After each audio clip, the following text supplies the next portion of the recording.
I can do what I want when I want to do it. I can do what I need when I need to get through it. When I need someone else, can't be too proud for help, but gotta look after myself. Sometimes it can get lonely, never living in the moment. When the sun is shining, hope that I'm reminded, like how the clouds keep changing. I'm always steady rearranging, going back to the basics of what a good day is. What a good day is. And that's exactly what the day is. But it's exactly what you make it. So please don't go wasting. And I'll do the same, even if it's raining. How could I complain? And my feels got me feeling some type of way. You always free to take a break. Hope you feel what I felt. You gotta look after yourself. Times it can get lonely, never living in the moment. When the sun is shining, hope that I'm reminded, like how the clouds keep changing. I'm always steady rearranging, going back to the basics of what a good day is. It is a beautiful day. Happy Friday, y'all. You know what to do. It is that time. Drop a 1 in the chat if you can hear me. Drop a 1 in the chat if you can see me. Oh my gosh. Shout out to Keely for kicking off the show the right way. It is about to go down. My goodness. We've got a crazy show for y'all. Crazy show for y'all today. Hopefully everybody's doing well. I see all the ones in the chat. Let's see how we looking up in here. Ooh. Looking all crispy and clean on the screen this Friday. Welcome y'all. Welcome back to another YouTube live stream and another episode of the Music Morning Show. I'm your host, ClassE Beats, ClassEbeats.com. And today we are going to get into talking about Diddy. We got some more Diddy lawsuits. Lord, that man cannot catch a break. This is just the beginning.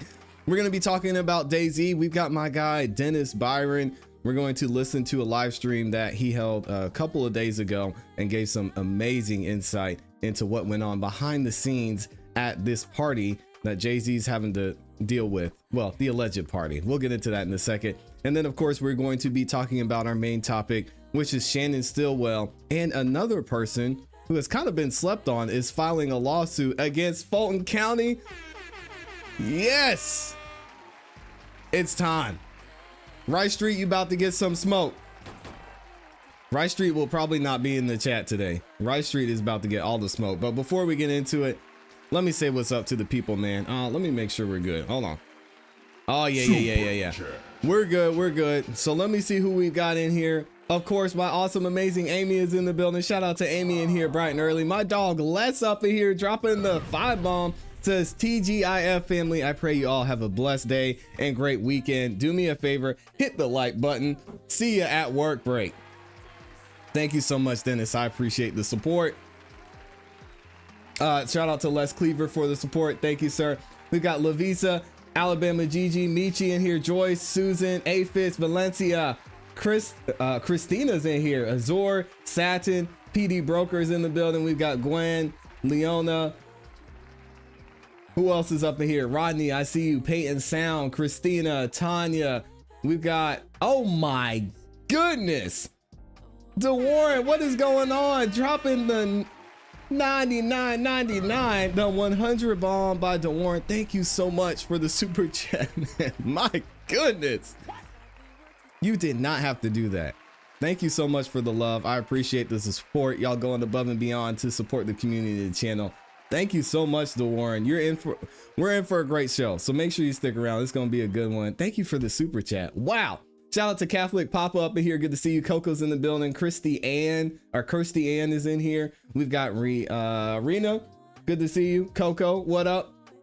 I missed a couple of people. If I missed y'all, I apologize. Tanya's up in here as well. I'll be saying good morning as we go throughout the show, but we're going to go ahead and get into it because we have a lot to get to today. Y'all know it has been wild out here in these streets. And shout out to Brooklyn. Appreciate you. You know, before we get started though, I gotta put DeWarren in here as the sponsor of today's show in the banner. My goodness, DeWarren, going crazy. Thank you so much, man. Let me see. Let me put you in the banner. Boom, got him in there with the 100 bomb. Thank you, sir. And also shout out to my guy, Les Cleaver, for the 5 bomb too. All right, got him. Should see him there in a minute. Okay, good. Only thing I ask, and I appreciate the... Oh my goodness. I was gonna say I appreciate the super chats. DeWarren again with another 100 bomb. DeWarren just dropped 200 on your boy. Oh my gosh, DeWarren, what are you doing? Thank you so much for the love, DeWarren. Major sponsor of today's show. I can't even type right. What does he say? Wow. Love this channel. Keep it up. Gotta go. Happy weekends all. Wow, DeWarren, thank you for the love. Just coming over here and dropping the 200 bomb and showing some love. That's what we're all about. I appreciate it, DeWarren. Thank you for supporting the channel. We're not going to stop. We're putting in the work every single day. Y'all know the fight continues for a lot of these guys that are involved in this YSL trial. We're not going to stop reporting on it, holding people accountable, and just having a great time. So my goodness, DeWarren, you have a blessed day, sir. Thank you for the love and support. Sheesh. Antoinette Smith is in here. Good to see you. Lady E, good morning. Good morning. And HD Tay Films is in here as well. Oh my gosh, DeWarren. Jeez. All right, well, y'all know with that, I got to go ahead and get to the show because it is about to go down. So again, if y'all could, make sure you like the video on your way in. Not only is it free, not only is it the #1 way you can support this channel, but it lets the YouTube algorithm know that you guys are enjoying the show and it shares the video out with more people. So if y'all could take the time to do that, I would greatly appreciate it. And it really does help out a lot. And I'll be reading super chats as we go throughout the show too. All right, here we go. Let me make sure we've got everything set up in here. Yes, we're good to go. And shout out to Bombay is up in here. Good morning. Good to see you. Let's get into it. So in the last 24 hours, there have been 3 new lawsuits that are filed against Diddy. Y'all, it's starting to get crazy. And some of the information in these lawsuits is just absolutely wild. And the victims, the alleged victims in these lawsuits aren't what you think. Let's go ahead and check it out, get into it. Here we go. 3 new male accusers now say Sean Diddy Combs sexually assaulted them, according to civil lawsuits filed today in New York. The lawsuits filed anonymously allege a pattern of conduct similar to what other Combs accusers have alleged, saying that Combs would invite them for a meeting, they would have a drink, get woozy, and then wake up to Combs raping them. Combs' attorneys calling the new accusations lies, denying Combs ever sexually assaulted anyone. Our senior investigative correspondent Aaron Katursky joins us now for more. So tell us about these new civil lawsuits that have been filed. And is this the first time that the accusers have actually been men? I mean, we did hear from one accuser in the past couple of weeks, right, Aaron? So it seems like more men are coming forward.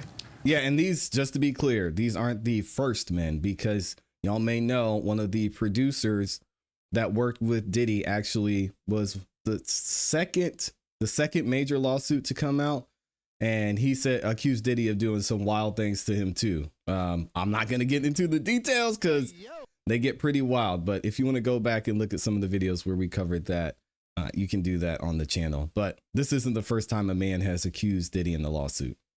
These aren't the first men to accuse Sean Combs of sexual assault, but they are coming forward as a trio filed by a plaintiff's attorney named Thomas Giuffre, who says he had more than 60 people come to him to ask about suing Sean Combs, and he only filed these three that he says he was able to vet. He says they followed a pattern of people coming into Sean Combs's orbit in one way or another, being plied with a spiked alcoholic drink, and then waking up to having Combs sexually assault them. Now, Combs, as you mentioned, Kira, has denied sexually assaulting anyone, has called these new accusers liars.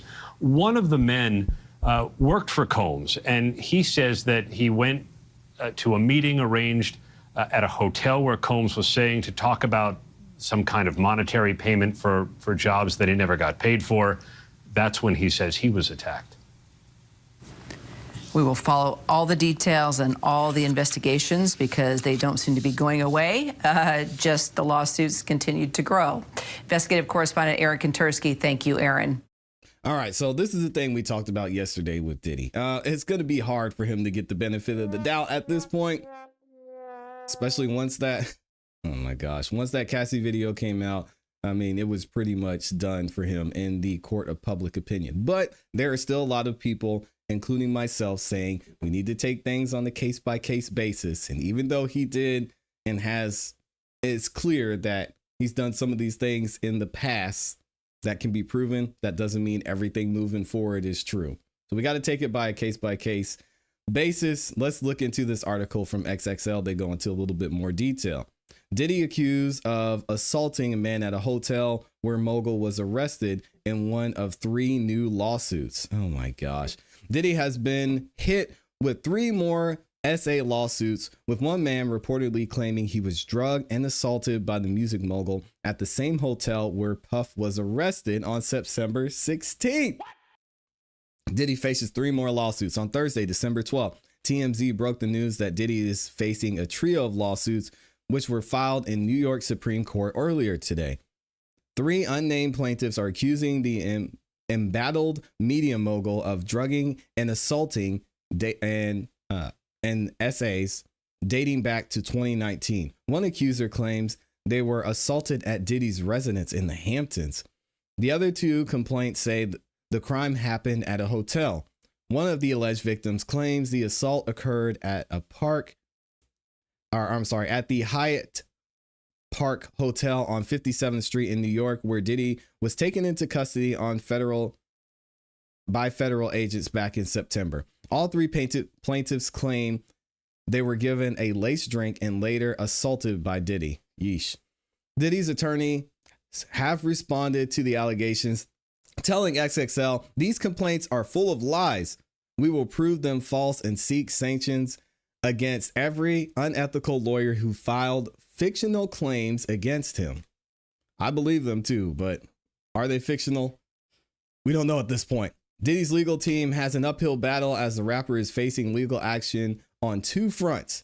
He has been hit with over 30 lawsuits, and as Tony Busby said, there's going to be a lot more to come, from people claiming they were abused or SA'd or assaulted by the Bad Boy Entertainment co-founder. He is also facing a serious criminal case where he has been charged with trafficking, racketeering, conspiracy, or RICO. As we know, RICO left the YSL trial and went to go hang out with Diddy, and transportation to engage in prostitution. He has been denied partial release multiple times and remains in jail until his trial, which is scheduled to start on May 5th, 2025. Now, y'all may be wondering, what are each one of these individual claims about? Well, we're going to go to X for that and look a little bit into this now. I'm not sure how accurate this is because I have not been able to verify this information. So take what you hear with a grain of salt. But shout out to the Vigilant Fox over on X, says Diddy is now facing explosive allegations from 3 men detailed in separate lawsuits. Each one tells a chilling story. You'll notice a clear pattern here. All right, here's what's happening with male number 1. Lawsuit number 1. A man claims he went to a party at Diddy's home in the Hamptons in 2020. He says he was given a drink and began to fade in and out. After just one drink, Diddy and his associates assaulted him and took turns assaulting him. Oh my goodness. Yikes. Lawsuit number 2. A man says he met Diddy in 2019 at a nightclub. He was invited back to Diddy's hotel where Diddy gave him a drink. Why would you take a drink from Diddy in 2020? I'm just saying. I don't know. The man says the drink made him sick. Diddy told him to lie down and said to the others, he's ready to party.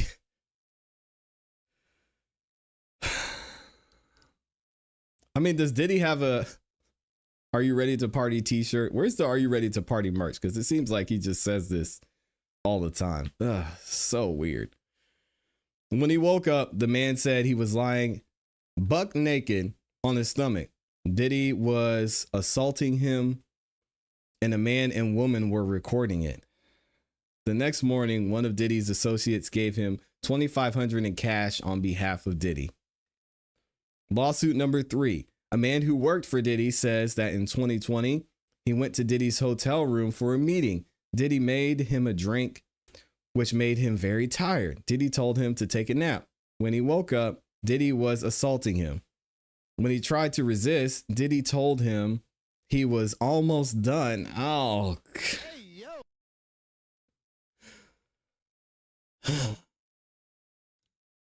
PD Broker said he did say, take that, take that. Oh, man, let's not. Come on. When he tried to resist, Diddy told him he was almost done. Afterwards, Diddy told him that going to the police would make him look like an idiot because he'd never be able to substantiate his claims. This one, I could see that. He also said Diddy's entourage called and threatened him to stay quiet. Let's listen to News Nation to see what they had to say on this. It's disturbing, man. These 3 lawsuits filed by men, and I'm not saying that I favor men over women. I'm saying it's just very rare for men to come forward and discuss potential sexual assault, all right? To say that they were drugged and raped by Combs. The lawyer representing them says he turned down dozens of other claims. Why? He didn't know that they were winners. So why these cases? All right, lawsuit number 1. Man claims he went to a party at Diddy's home in the Hamptons 2020. Says he was given a drink, began to fade in and out, one drink. And Diddy and his associates sodomized him and took turns raping him. And this is Diddy and associates, by the way. So it's not just Diddy on this one, which is... It's crazy. What do y'all think about this, man? Lawsuit number 2. Man says he met Diddy 2019 at a nightclub, invited back to his hotel. Diddy gave him a drink. Guy says it made him sick. Diddy told him to lie down and said to others, he's ready to party. When he woke up, the man said he was lying naked on his stomach. Diddy was sodomizing him, and a man and woman were recording it. Next morning, one of Diddy's associates gave him $2,500 cash on behalf of Diddy. Lawsuit number 3. Man who worked for Diddy says in 2020 he went to his hotel room for a meeting. Diddy made him a drink, made him very tired. Diddy told him to take a nap. When he woke up, Diddy was sodomizing him. When he tried to resist, Diddy told him he was almost done. Afterwards, Diddy told him he was going to the police. His going to the police would make him look like an idiot because he'd never be able to substantiate his claims. He also says Diddy's entourage called and threatened him to stay quiet. Diddy's attorneys responded to the 3 lawsuits. These complaints are full of lies. We're going to prove them false and seek sanctions against every unethical lawyer who filed fictional claims against him. The attorney for these 3 that I just detailed is Thomas Gifford, and he joins me now. All right. Oh, shout out to Thomas. I may have to see if I could find this interview they did with Thomas, but y'all have to let me know what you think in the comments. I mean, these lawsuits are just piling up to the ceiling. And I don't know if it's going to look good for Diddy. A lot of these cases, especially now that the criminal charges are taking place, you got to get these things in. I don't know, or I don't even foresee Diddy trying to settle these while he has these criminal charges going on, because I mean, are these people going to be able to get anything if Diddy's found guilty on these federal charges, these criminal charges? That's something we'll have to look into and find out. Let me know what y'all think in the comments and in the chat.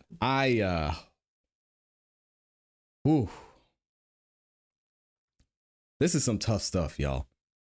This is absolutely some things that are tough to hear. And we're going to talk about Jay-Z here in a second too. Shout out to my guy, Dennis Byron. We're going to cover one of his live streams here in a second. Well, let me see what y'all are saying in the chat. And again, shout out to the sponsor of today's show, DeWarren in here. Thank you to all 1,400 of you that are watching the video. Make sure that y'all like the video on your way in. It's free. All right, it's free. Bad Bunny says, Aichi, wawa. Oh, no me gusta. K Barrett says, when are you starting your LSAT training? I don't have the patience. I would rather spend my time here with y'all on the live stream and advocating for these guys to get out of the YSL trial. So no, we good on that for now. If I get bored one day, maybe I will. Good morning to Samson. Make sure you tell Ray I said he's such a good boy. That's Samson's dog, by the way. Y'all don't. Hey, yo. Y'all relax. What is done in the dark will come to the light. Absolutely. Most celebrities events include NDAs. I've done music videos for Nas, and we all had to sign NDAs to be on set. Yes, an NDA. Dennis is going to actually talk about this, and I'm glad that you pointed that out. HD Tay Films. An NDA for a music video or something that's being done as a production, yes. But just going to a party, you don't really sign NDAs walking into a party. It's kind of weird, but we never know. Diddy was on some extra stuff, so we'll have to wait and see. Diddy had enough money to buy any kind of lover he wanted. He didn't have to force no random person. Well, maybe that was just his thing. Having money, as we have learned very recently and throughout history, having money, it doesn't cure everything. You can still have demons that you're fighting. You can still have things that you're dealing with, psychological issues. Well, I don't think the money is really a factor. Hood Inc. says he's guilty, period. I'm sorry. Didn't they say he called the girl from Danny Kane 40 something times? What y'all think? Why y'all think he did that? Well, I don't think the girl from Danny Kane is telling the whole story either, but she was one of the first people to speak out. So we got to put some respect on her. Amy said no, Diddy. Yeah. Shout out to my boy, Ray. NDA cannot cover an illegal act. Diddy likes power clearly. Doing the LSAT out of boredom. Hey, listen, that's the only way I'm going to do it. If I'm retired and I get bored one day, I'm like, man, let me take the LSAT, see what's going on. That's the only way I'll do it. What else are y'all saying to here? Too much money, do what they want. Yeah. And imagine, I mean, we know he was an informant for the FBI, or for one of those 3-letter organizations. We know he was an informant there. So he probably felt that he had these powerful people behind him. He didn't really have to worry about anything, and he could really essentially do whatever he wanted to. So it'll be interesting to see how this plays out. I'm going to set up this next topic, and shout out to my guy, Dennis Byron in here. And let me see a couple more of y'all's comments. Let me see what y'all are saying. That second story is almost like the girl's story, or the girl's story. Things that make you say, good morning to Mr. Brown. Good to see you. Money makes it worst. Making the band, music and law over a copyright lawyer. Thank you. With these charges, says Jermaine James, the fabulous interview when Diddy was there is crazy now. Diddy did some of this ish, but not all of it. Yeah, Antoinette Smith, that's true. And I gave an example yesterday. I won't go back into it, but just because Diddy was kicking Cassie up and down the hall of the hotel doesn't mean he went outside and, got in a fist fight with somebody. The two may be connected, but it doesn't mean that they are. Ray says hello. He loves this Friday morning show. Shout out to Ray. Yeah, when are they releasing these people who recorded and watching? They are just as guilty. Well, Asia, that's a good question. I think with that, it's twofold. If it's a celebrity who has money and resources, if I'm Tony Busby or if I'm the lawyer filing these civil lawsuits, you just get a check. Say, you want this to go away? We're ready to take this to court, but I mean, if you want to settle this now, we can. They write a check and we never know who was in the room, especially if they're not filing criminal charges. These are civil charges, so they want some money. So there's that. And if it's just some random person, I mean, you're not gonna include them in a lawsuit civilly. You're gonna go after somebody who's a big dog, which is why they're going after Diddy. So they might not even mention these associates. If these associates are mentioned, it will most likely be for criminal charges. Exactly. Now, I guess they throw their hands up. He's on his own now. Jay-Z hasn't even, still at this point, hasn't even spoken about Diddy, which is insane. Diddy's following very closely to Epstein's footsteps. I don't know. I know we haven't heard everything about Epstein yet, but I feel like Diddy was not only more flamboyant about it, but I think Diddy, with all these accusations that are coming out, might be even taking it a step further. This is just a circus. If you man to the bone, if you've been assaulted, you're going to want revenge or go to the hospital to have proof these men were on the fence. Again, in these cases, especially when it comes to the victims, you can't really, I don't think we'll ever really know why they didn't speak out. If they're, or I should say alleged victims, we'll never really know why they didn't speak out.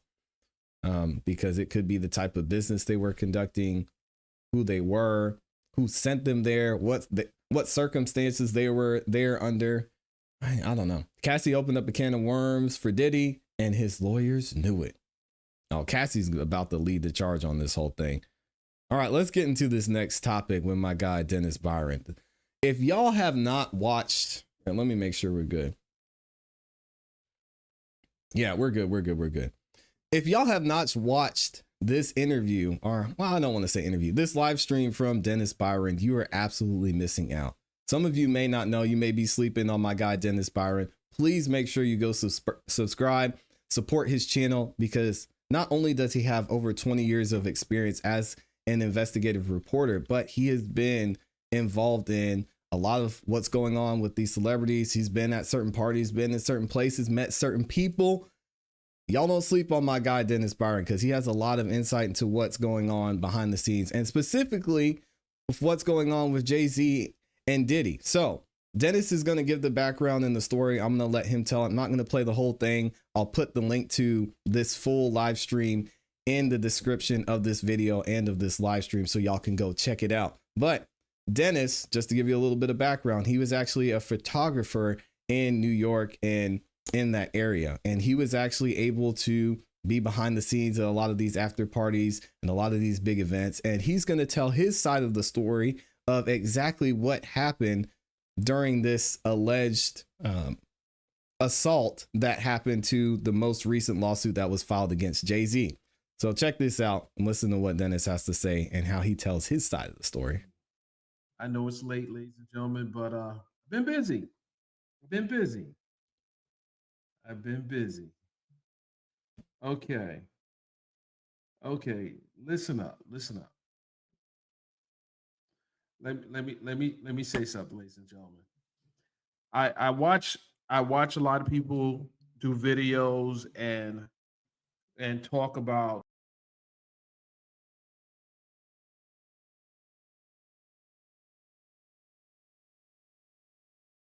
Uh-oh. Are we buffering? Hold on a second.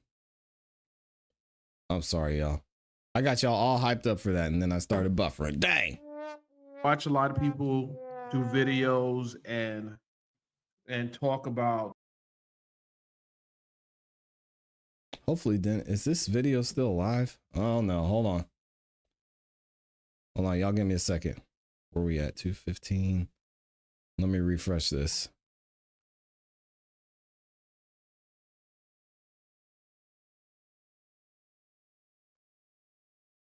All right, we're still good. We're still good.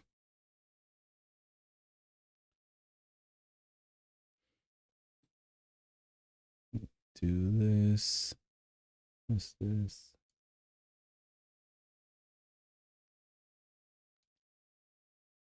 All right, y'all give me 1 second. Good morning, everybody. Appreciate y'all in here saying good morning. We're going to get it. We're going to get it together. Dang, hopefully he didn't remove this video.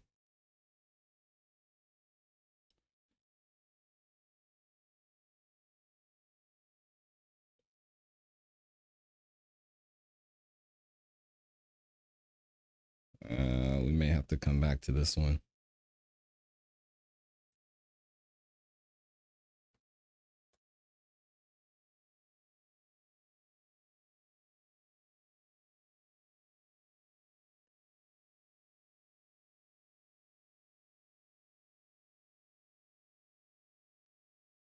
While I'm trying to figure this out, let me see what some of y'all are saying in the comments. Shout out to Cassie C says, Dizzy should have seen the writing on the wall.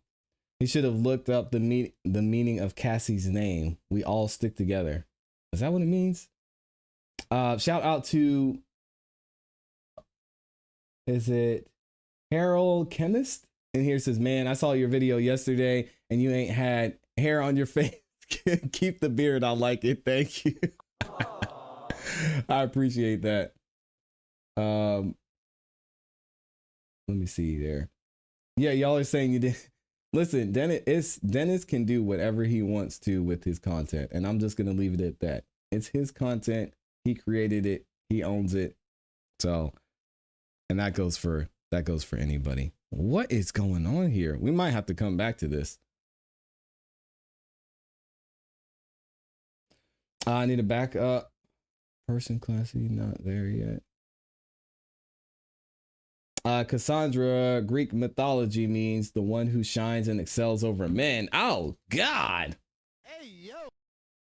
Hair alchemist. Okay, I definitely got it wrong. Tina says, good morning. Vandy Chris says, hey, ClassE Beats, your take on baby Bron on a leave of absence from the Lakers and rumored to have left the country. I got to find more research on it.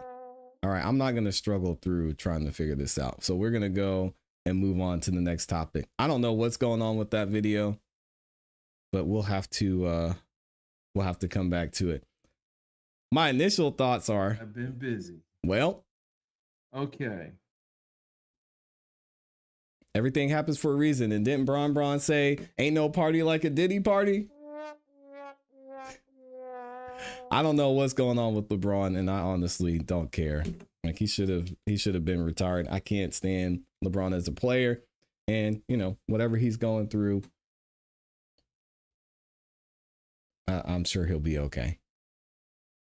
Here we go. Let's see if we can get it. Come on, Dennis. Listen up. Listen up. I'm a Lakers fan too. Let me say something, ladies and gentlemen. I can't stand LeBron.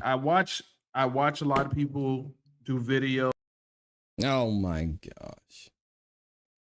Samson said LeBron made me stop liking basketball. A lot of people feel that way. And the ratings are down. Makes you wonder why. Okay. So I'm going to give up on this one for right now. Let's go into this other topic. I apologize, y'all. I apologize, and hopefully these other videos will work. Maybe it's a me thing.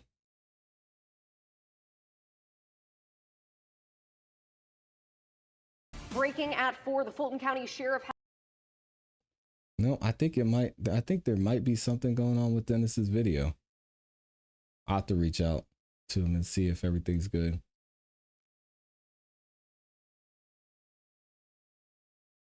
All right, here we go. So we're good there. Got it. All right, so we're going to switch. Oh, okay. Amy says it's playing for her. Michi said it's not. I just clicked on it. It's not working. Having problems with YouTube buffering.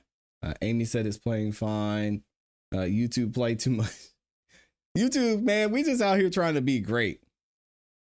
I'm gonna see if I can get it to load a different way. But either way, our main topic for today is, it's finally happening, y'all. Fulton County is finally about to get this smoke. In not a small part, to Shannon Stillwell, aka Shannon Jackson, aka SB, who was recently in the YSL trial. He's trying to get out. Hopefully we'll get out this next week. He's got a hearing coming up. But either way, he and another person actually filed a lawsuit against Fulton County because of some of the things that went on, because of the situation he's currently in, being in the Fulton County jail system. And we're going to talk about it and go through it and see what they're suing them for. Here we go. Breaking at 4, the Fulton County Sheriff has been slapped with 2 new lawsuits today. I'm Good. Tony Barnett. I'm Sean Gables. Both suits related to the jail on Rice Street and on the conditions inside. Atlanta News First Plus anchor Maria Moreau is at the First Alert Breaking News desk. And Maria, the filing is requesting that a judge gets involved. That's right, Sean. Crumbling conditions, a lack of inmate safety, and overcrowding, all concerns that are being brought up here in this class action lawsuit. Now, that lawsuit was filed against Sheriff Pat Labat and his staff with Shannon. Oh, can we take a second?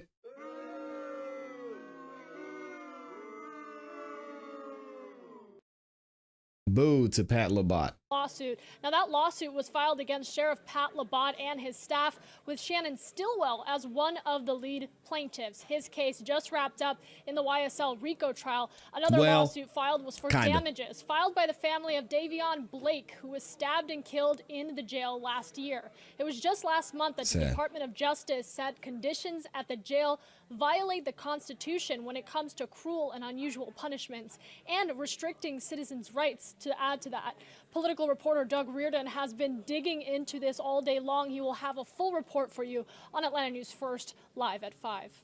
Looking forward to hearing that report from Doug Reardon. So shout out to the boys fighting back. I cannot wait to see how this goes. And I'm going to find out what more we can do on this side to help them in this fight, because it's just starting and it's going to be a long process, as y'all know. I mean, they're basically going against the system. And the fact that Shannon is doing this while he's currently being held in the Fulton County jail system. Hey, you want to talk about it taking some balls?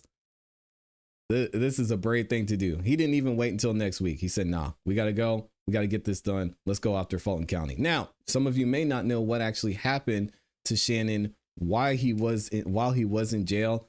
Going back to last year, the Atlanta Journal-Constitution gives a report on what actually happened to him inside the Fulton County jail system when he was stabbed multiple times and seemingly set up, which is crazy to see, but it's not surprising at this point. YSL trial defendant stabbed at Fulton County Jail, proceeding delayed until Tuesday. And this was back in December of last year, which is crazy. Actually, almost a year ago on Wednesday.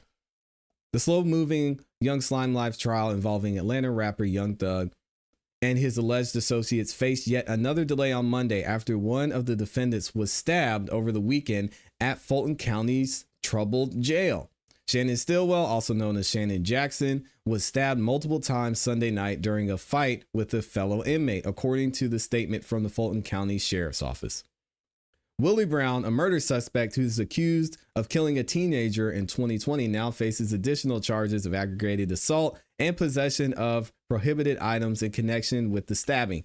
The inmates were being housed in the same zones at the Rice Street facility, the sheriff's office said.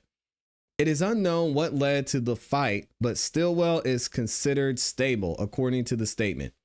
He is not in the courtroom Monday morning, and that was way back when. Stillwell's attorney, Max Sharp, confirmed the stabbing to the Atlanta Journal-Constitution, but said he did not have comprehensive detailings regarding the circumstances surrounding the alleged attack. We do know that Shannon has a target on his back due to the false allegations in this RICO indictment, which the false allegations turned out to be false. As we know, the only thing he was found guilty on was possession of a firearm. We remain committed to ensuring his safety with hopes to get him back home to his family. Stillwell's fiance, Taisha Alexander. We won't get into that. Told Channel 2 Action News that he was stabbed once in the stomach and once in the back. She says Shannon Stillwell will survive after a 2-hour surgery. Chief Judge Earl Glanville, and we got to take a second again, suspended court for the day after learning about the incident. Ladies and gentlemen, we have had a medical issue come up with one of our participants, Glanville told the jury before sending them home. It's the latest incident at the Fulton County Jail, which is under investigation by a Georgia Senate panel and the U.S. Department of Justice, which we now know they came out with a report saying what's happening in the Fulton County Jail system is egregious. Due to the dangerous conditions, overcrowding, and backlog of cases. Since January 10th, suspects have died while they were in the custody of Fulton County Sheriff's Office, the majority of them inside the jail. And we talked about this going through the Department of Justice report, that there were 7 people who were killed within 24 hours of getting into Rice Street. Or we should say died within 24 hours of getting into Fulton County prison system. Absolutely unacceptable. Stillwell was one of 28 people charged in last year's sprawling gang indictment, including Young Thug, the Grammy Award winning Atlanta rapper, whose real name is Jeffrey Williams.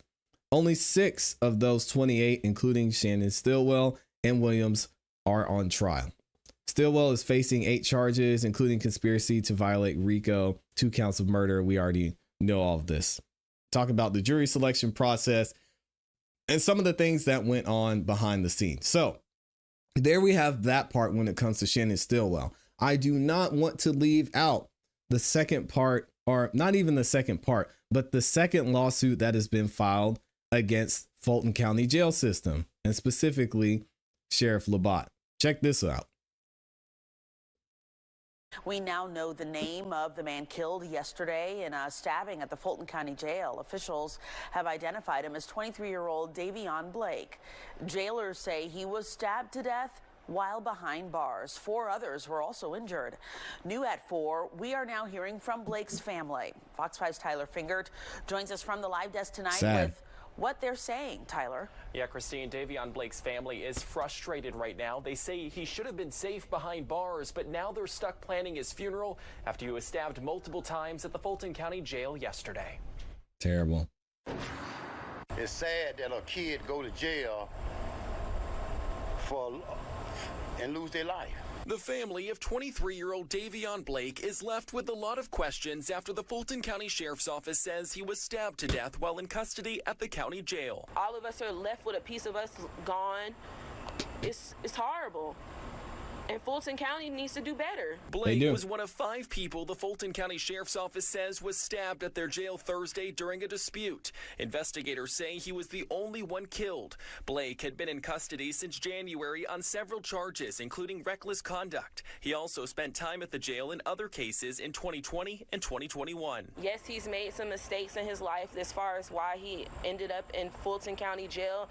But no matter what happened to why he got there, he should not have died there. Investigators told Fox 5 they believe the incident was gang-related, but Blake's family says he wasn't in a gang. They say he was a good person, and now his 2-year-old daughter will grow up without him. His family says they want an investigation and the video released. It's really crazy. It's blowed out.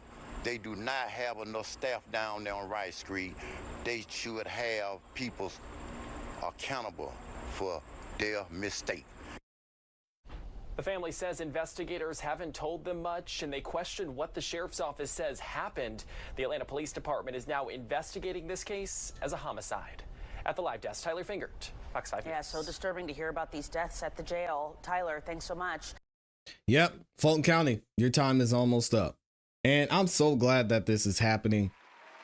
Hopefully there's more that we can do. Obviously, continuing to talk about it, continuing to support Shannon and the family of Davon Blake is going to be very important moving forward. So we're going to continue to cover this, especially as the process goes on. And I actually have both lawsuits for you guys that we're going to read and go through and cover a little bit later. But let's check out, oh man, this article, tough article from Fox 5 talking about what happened to Davon Blake here.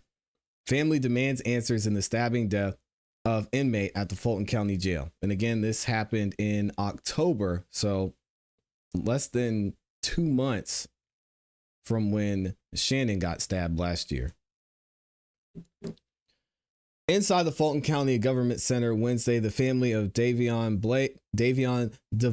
Blake demanded answers and accountability. Blake is one of 10 inmates to die at the Fulton County Jail this year.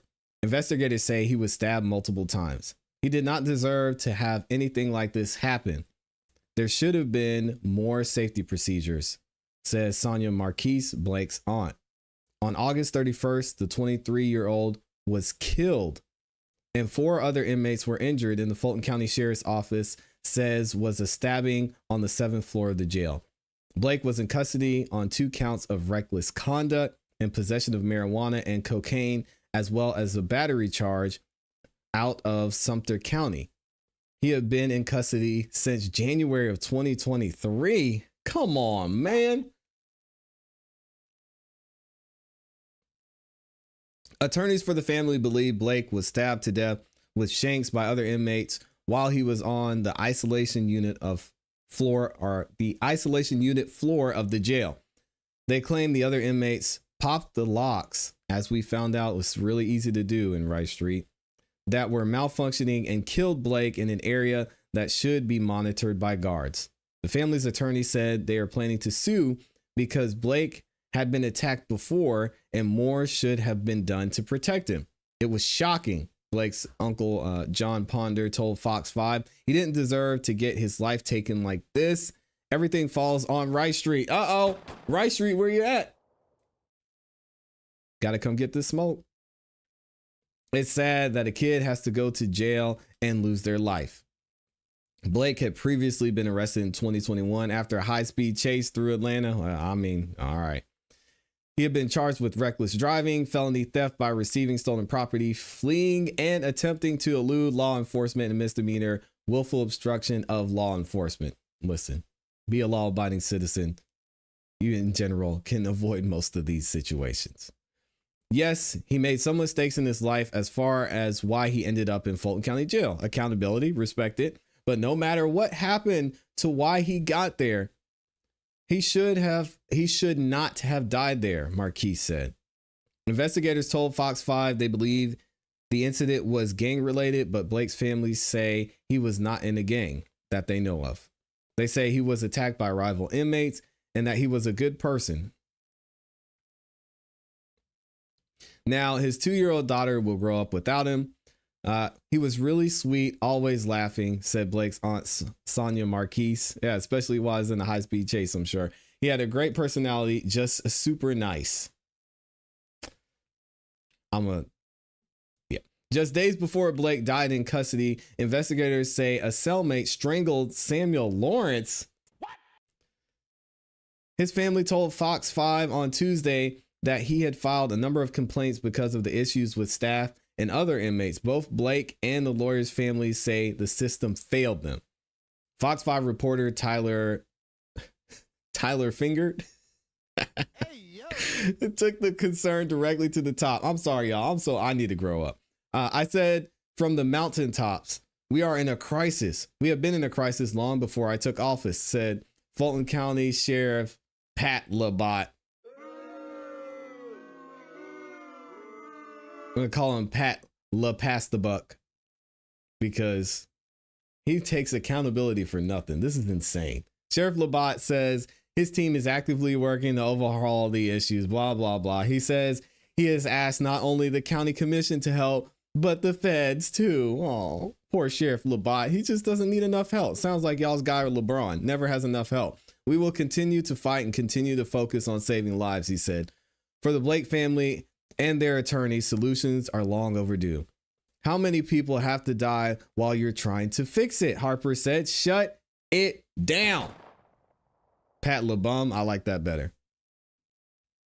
The Blake family says some people have been charged with his murder.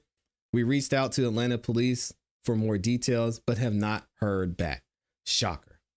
We're going to hold them accountable. I'm so glad that these two lawsuits came out, and we're going to cover these lawsuits fully here coming up in the next few minutes. So y'all make sure you stay tuned. And if you're watching this on the replay, make sure you go watch those other videos where I break this down. Let me know what y'all think about this. Is Fulton County finally going to pay? We'll have to wait and see. Let me know what y'all think. And the interesting thing about this, speaking of Pat Labat, he not only is he passing the buck, but he says the reason that they're having so many issues are twofold. One, he's saying the DA's office, and specifically Fani Willis, the way she's conducting herself and the way they're prosecuting and indicting and arresting, well, they're not arresting, but running a lot of these trials, the jails are getting overcrowded because they're overcharging people, and they shouldn't be held in jail like this. And then the second thing, of course, he said is funding, right? Oh, we need funding. Well, as we found out, they just got the board approved them for over $300 million to, I don't even want to say renovate, but to do some type of reform in the Fulton County jail system. So Pat Labat, you and your guy LeBron are out of excuses. I don't want to hear any more excuses. You've got the funding. You've got the light being shown. You've got the Department of Justice is in there like you said you wanted. The feds are there and they said, woo, this is bad. We got to fix this. No more excuses, Pat. We'll see what he does. That's his homegirl, Fani. Rice Street says be proactive, not reactive. Of course, Rice Street's in. No, but I agree. They get $531 per inmate per day from the feds. And I think it's $112 from the state. Y'all don't want to talk about that, though. That's egregious. Those were not mistakes. He meant that is Rice Street. Rice Street.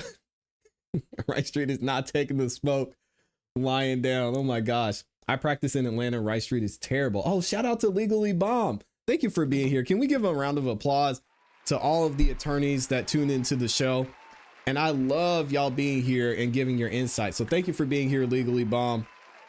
Shout out to Legally Bomb, the Honorable Legally Bomb, the Honorable Attorney Kel Bell, the Honorable and lead attorney here on the ClassE Beats YouTube channel, the Honorable Javier M. Bailey. Shout out to y'all. I appreciate y'all so much.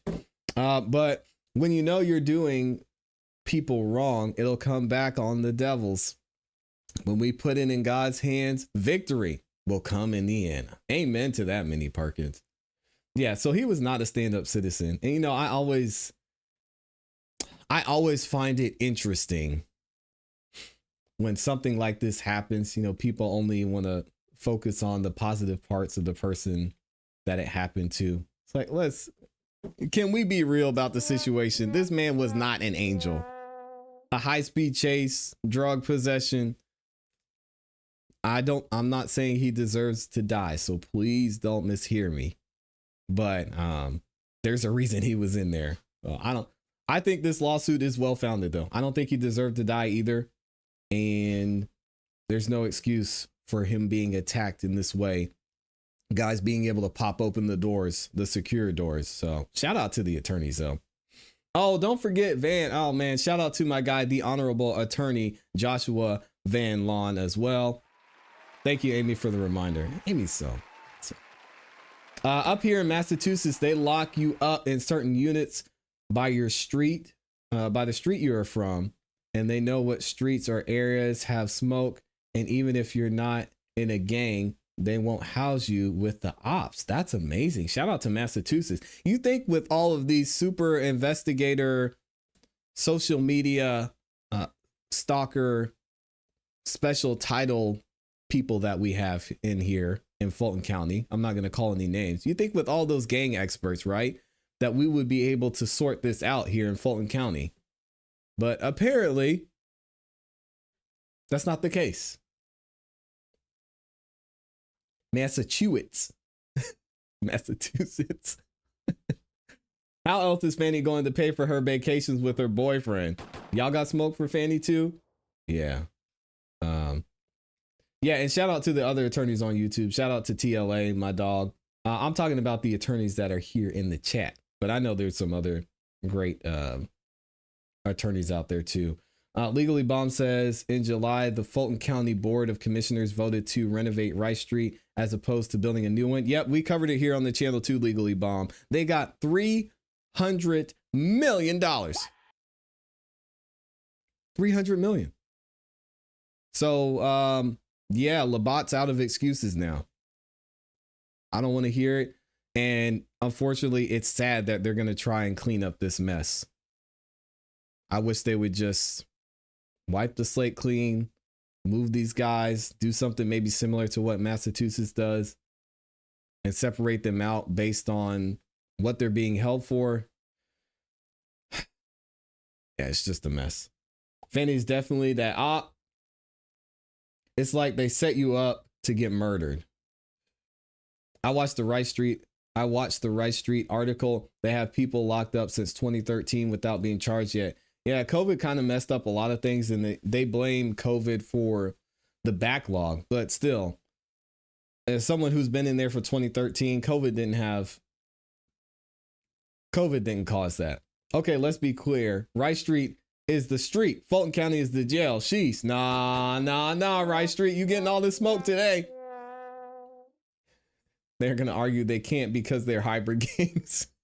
Yeah, you just can't put the Bloods on this side and the Crips on this side. You know, some of the Bloods and Crips might be in a rival gang like YSL. Oh my gosh. Viverito, Dennis, Gaither, Dark Vader, Casper the Friendly Ghost, and whoever watched Boys in the Hood can be a gang expert. Talk about it. While they're digging in the cookie jar for themselves, get ready. They will be digging deeper for the lawsuits they're filing, along with people who lost their loved ones in there. Can't replace them. It's sad, man. Lily Flower says it's a jail, not a resort. Just at least keep them safe. Repair the doors. Something. Any one of y'all out here, if you go to the grocery store, you could get arrested and you could get held for something. Now, most people that won't happen to, but you just never know. And can y'all imagine being taken to Rice Street for an overnight or a couple of nights? Say something happens, you get locked up on a Friday night and you have to stay for the weekend.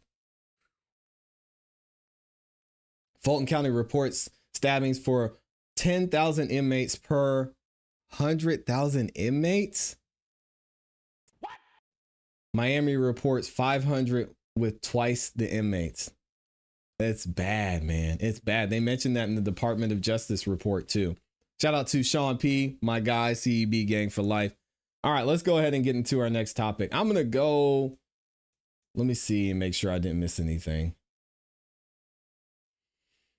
I'm going to see if I could get this video working from my guy, Dennis. I think we should be good now, hopefully. So let me see. Yeah, I don't know why we were glitching out like that. So let's go ahead and get back into this. I still have a ton that we have to cover. So y'all stay ready. It's going to be a good time. And again, thank you to everybody who liked the video. We got over, 1,200 of y'all that liked the video. Sheesh. Thank y'all so much. If you could take a second, like the video. It's free. And it really does help us out.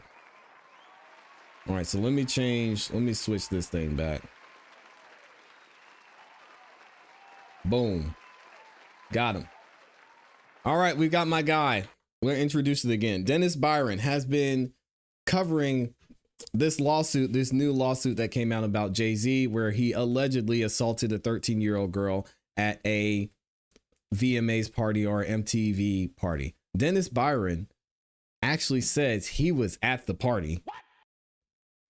Or let's say he was at the music awards and this party never happened. Now, I'm going to let him tell the story and give the behind the scenes insight to what happened. Y'all make sure you go check out his content. Make sure you watch this full video because Dennis, he has a lot to say about this and gives his own personal experience of what actually happened at the real party that took place after the music awards. So check it out, and I'll leave the link to this full video, this full live stream in the description. What's up, ladies and gentlemen? I watch a lot of people do videos and talk about the lawsuit involving Diddy and Jay-Z. in the particular lawsuit that I'm talking about is the one that Tony Busby filed. I read the complaint. I looked at what was alleged in the complaint, and I can tell you they're going to have major problems with that lawsuit. Something that you guys don't know. When I say you guys, the law firm. I don't know all the content creators that had created, talked about that particular lawsuit, but what I can tell you, I read the lawsuit. I know they're gonna have a problem because in this particular lawsuit, there were incident that this alleged 13-year-old claimed to have occurred.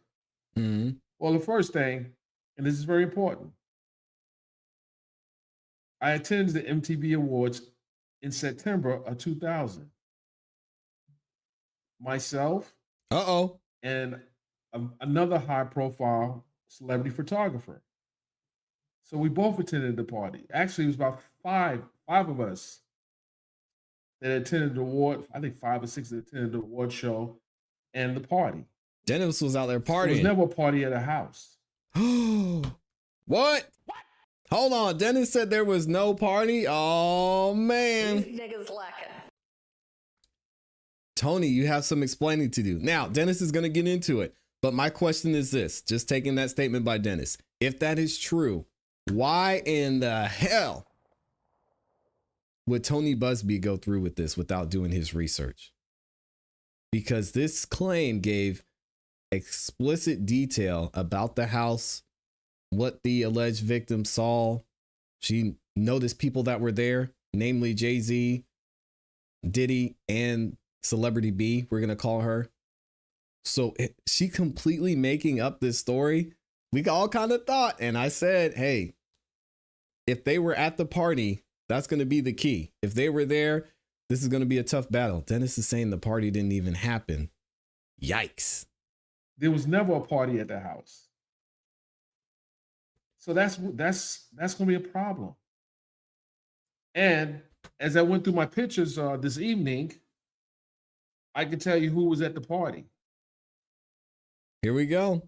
Dennis took pictures at the party. I don't know if this law firm did they research, but I think Jay-Z has a good case to Avenatti, this guy. When I say Avenatti, Michael Avenatti, who was the attorney who's now doing federal time for extorting a corporation, amongst other things.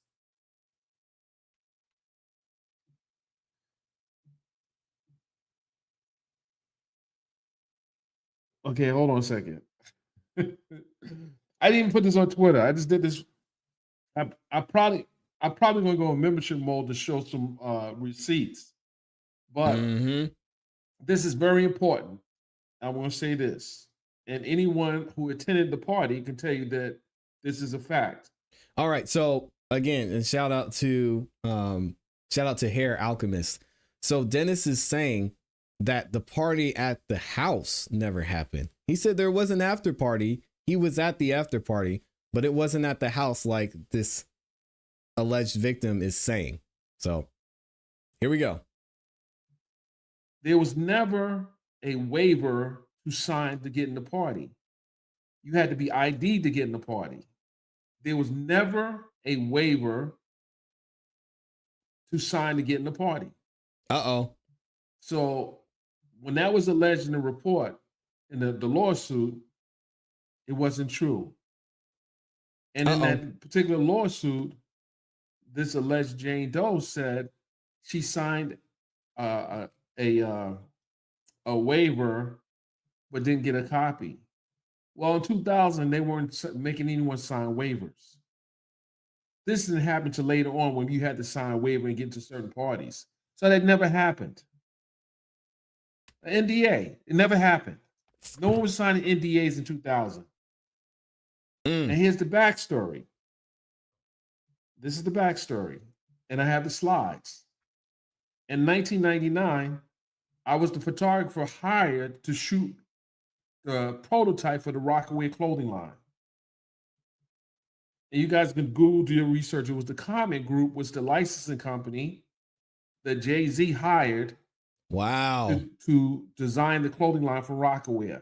So Dennis was up And in this there, is before man. Damon and Rachel took over. So the timeline's not adding up. And I can tell you who was at the party. Lenny Kravitz was at the party. Lil' Kim was at the party. J. Lo was at the party. Celebrity B? I don't know. Lil' Kim was at the party. J. Lo was at the party. D'Angelo was at the party.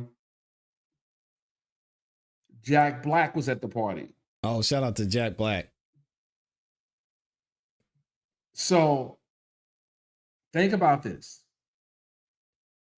And I don't know how many of you seen the lawsuit.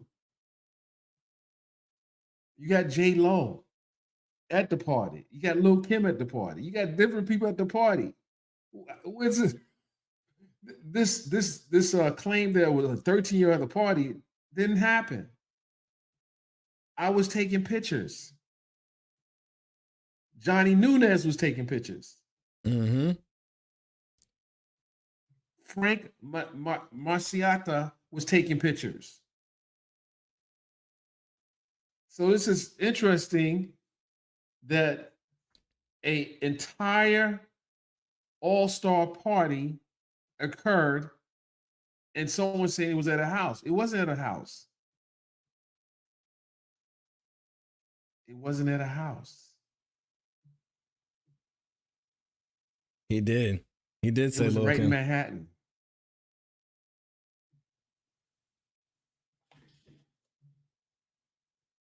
And you guys got to know, I in my thumbnail, I want you guys to look at that thumbnail. I took that picture. Benjamin Brofman, an attorney, was at the party. Marion Winans was at the party. Jackie Rowe, who represented Mike Tyson, was at the party. There were a lot of people at the party.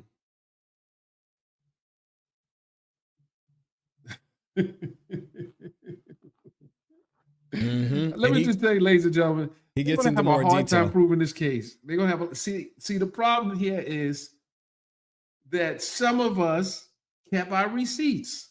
Mm-hmm. Dennis said he's got the receipts too. I mean, I have press badges going back years. I don't want to say, I think Tyra came as well.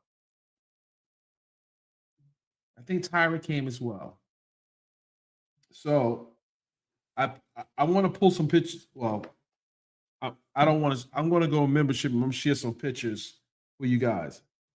And make sure y'all go join the memberships over on Dennis's channel too. He's got some great content over there. Dennis knows what he's talking about. So the crazy part of this lawsuit is nothing is adding up. The award show was at the Radio City Music Hall, September 7th. No one's leaving Manhattan to go to Jersey to go to a party. In 2000, just think about it. Those who are old enough, over 50, think about being in Manhattan, who lived in New York City, mm-hmm. and who has maybe tend to put some of Puff's parties. It was Cipriani's, the Manhattan Center, and Puff did a lot of parties at the Manhattan Center. But this one was at Cipriani's. But let me tell you, ladies and gentlemen, the photos don't lie. The photos don't lie. I posted tonight. I intentionally posted on Twitter a photo of Puff. And people are gonna say, why am I posting pictures of Puff? Because of the reason. Because that picture was taken at the party. And y'all want to see the picture that he's talking about? This is the picture right here. Dennis took at the after party. He took this picture. He said a great photographer is not just an observer, but a storyteller, crafting emotions and meaning with every shot. Sean Diddy Combs and Mario Winans. Credit to Dennis Byron. Dennis is the real deal, y'all. Put some respect on this man's name. The parties were always popping. They were. Let me say something else. This is wild. In 1999, Rockaware was launched. There were. Shout out to Shani Herrera. Shani Herrera was the director of marketing for the licensing company. I'm just dropping a few names, but I can tell you, in 2000, you wasn't moving funny style like that at these parties, and they let a certain amount of photographers in the parties. Everyone wasn't getting in the parties with a camera. That wasn't happening. It was a lot of money there.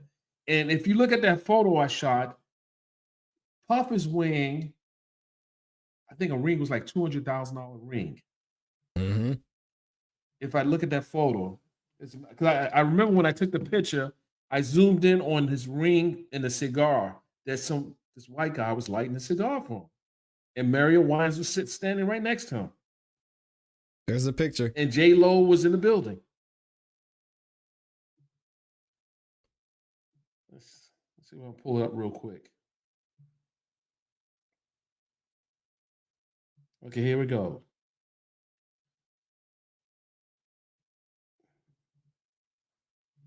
I'm gonna see if you guys can see that.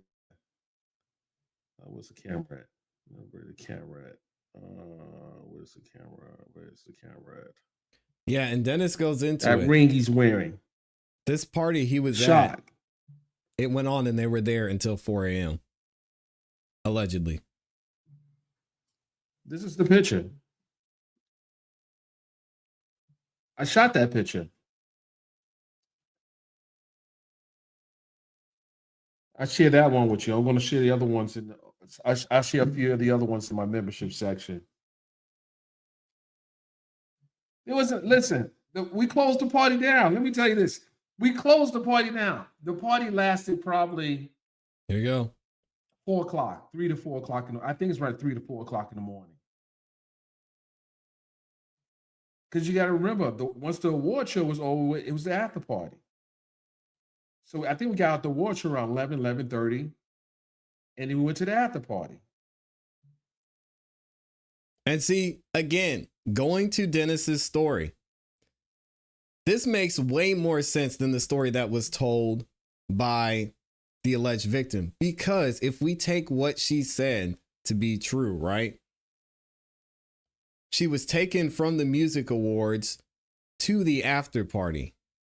So if this party is going on and they're there partying until they shut it down at 3 a.m., the music awards wasn't going on until 3 a.m. So you're telling me the limo driver would have had to pick her up, taken her back there, gone back, picked her up, taken her, and she was just sitting around there at 4 a.m. in the morning, and then there was an after party at the house?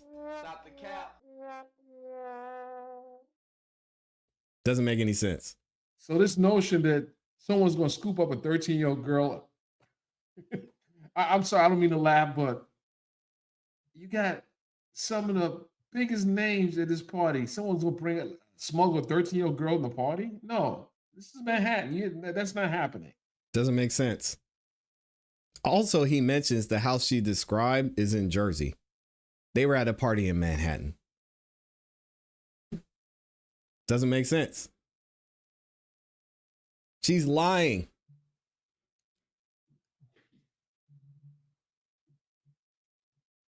Right. Steven, right. And not even, listen, at the Cipriani's, that's where the party was at. That's not happening. 13, come on.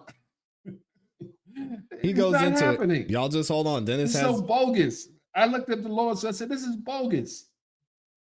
First of all, on it. They're going to call some of the people that was at the party. And who else best to call the people who documented the party? Oh, Dennis about to get subpoenaed for sure. At the party, after party? No, it was. If this goes to trial, Dennis is 1000% getting subpoenaed.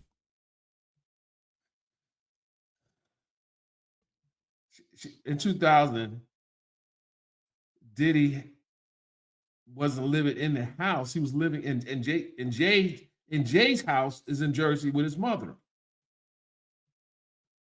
With his mother and his sister. And a few other people. And Diddy had a spot in Manhattan. He had a crib in Manhattan. Those who know.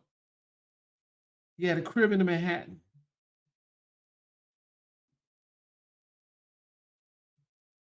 Oh, he'll definitely take the stand. He's got the pictures. He's got the receipts. So there's going to be a major problem with this lawsuit. Major problem. He was there, y'all. And this is not it looks hearsay. good on paper when you file it, but it doesn't look good on paper. I disagree. The first thing Hove's team is going to do, and Diddy's team is going to do, is document reach out to the people who actually was documenting the party. And Puff didn't have an issue with letting photographers in, the right ones. Ronnie Wright. As a matter of fact, I think Ronnie was there as well. So these are the top photographers in New York City during that time that were shooting parties. Were shooting the award show at the parties. So do you think that person would have been able to move in that venue without being photographed? And plus they ID'd you. Because, you serve liquor, they got to ID you to get in, even in Cipriani's. And you had, and back then, you wasn't just walking in the party. You were getting screened. When I say screened, that you had to be on a list. You had to be on a list. You wasn't just walking in the party like that.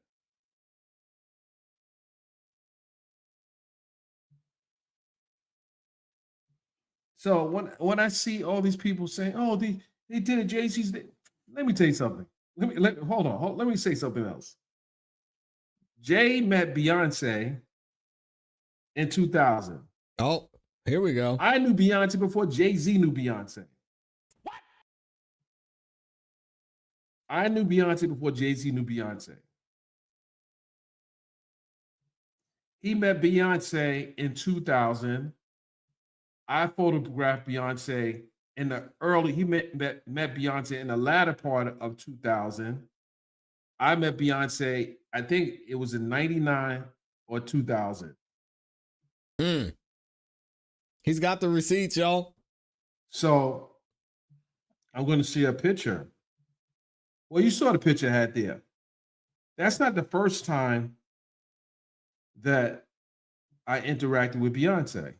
I actually even did a photo shoot for Ja Rule, the rapper, for his daughter Brittany's birthday. I think Brittany was like 6 years old. I want to say she's about 6 years old at the time. And guess who was in that photo shoot? It was Beyonce, Michelle, and Kelly. And it was for Ja Rule paid me a nice amount of money to set up it was in a dressing room. Dennis set up knows, some man. shots for his daughter for her birthday. And I think his daughter's now like 29 years old, 28, 29 years old. So this notion that Jay-Z during that time was smuggling or messing with a 13, it's just weird. It just makes no sense. I don't believe none of it. I don't believe none of it. I don't believe it happened. Yep. I don't believe it happened. I'm with Dennis on this. Just check out my thumbnail picture. I got a thumbnail there.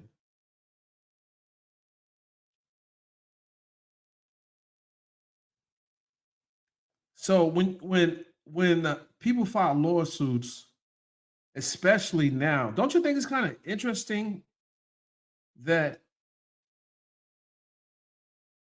And I want to bring Busby's lawsuit up. I have the lawsuit. Let me bring it up. You guys might have seen it, but I do have it.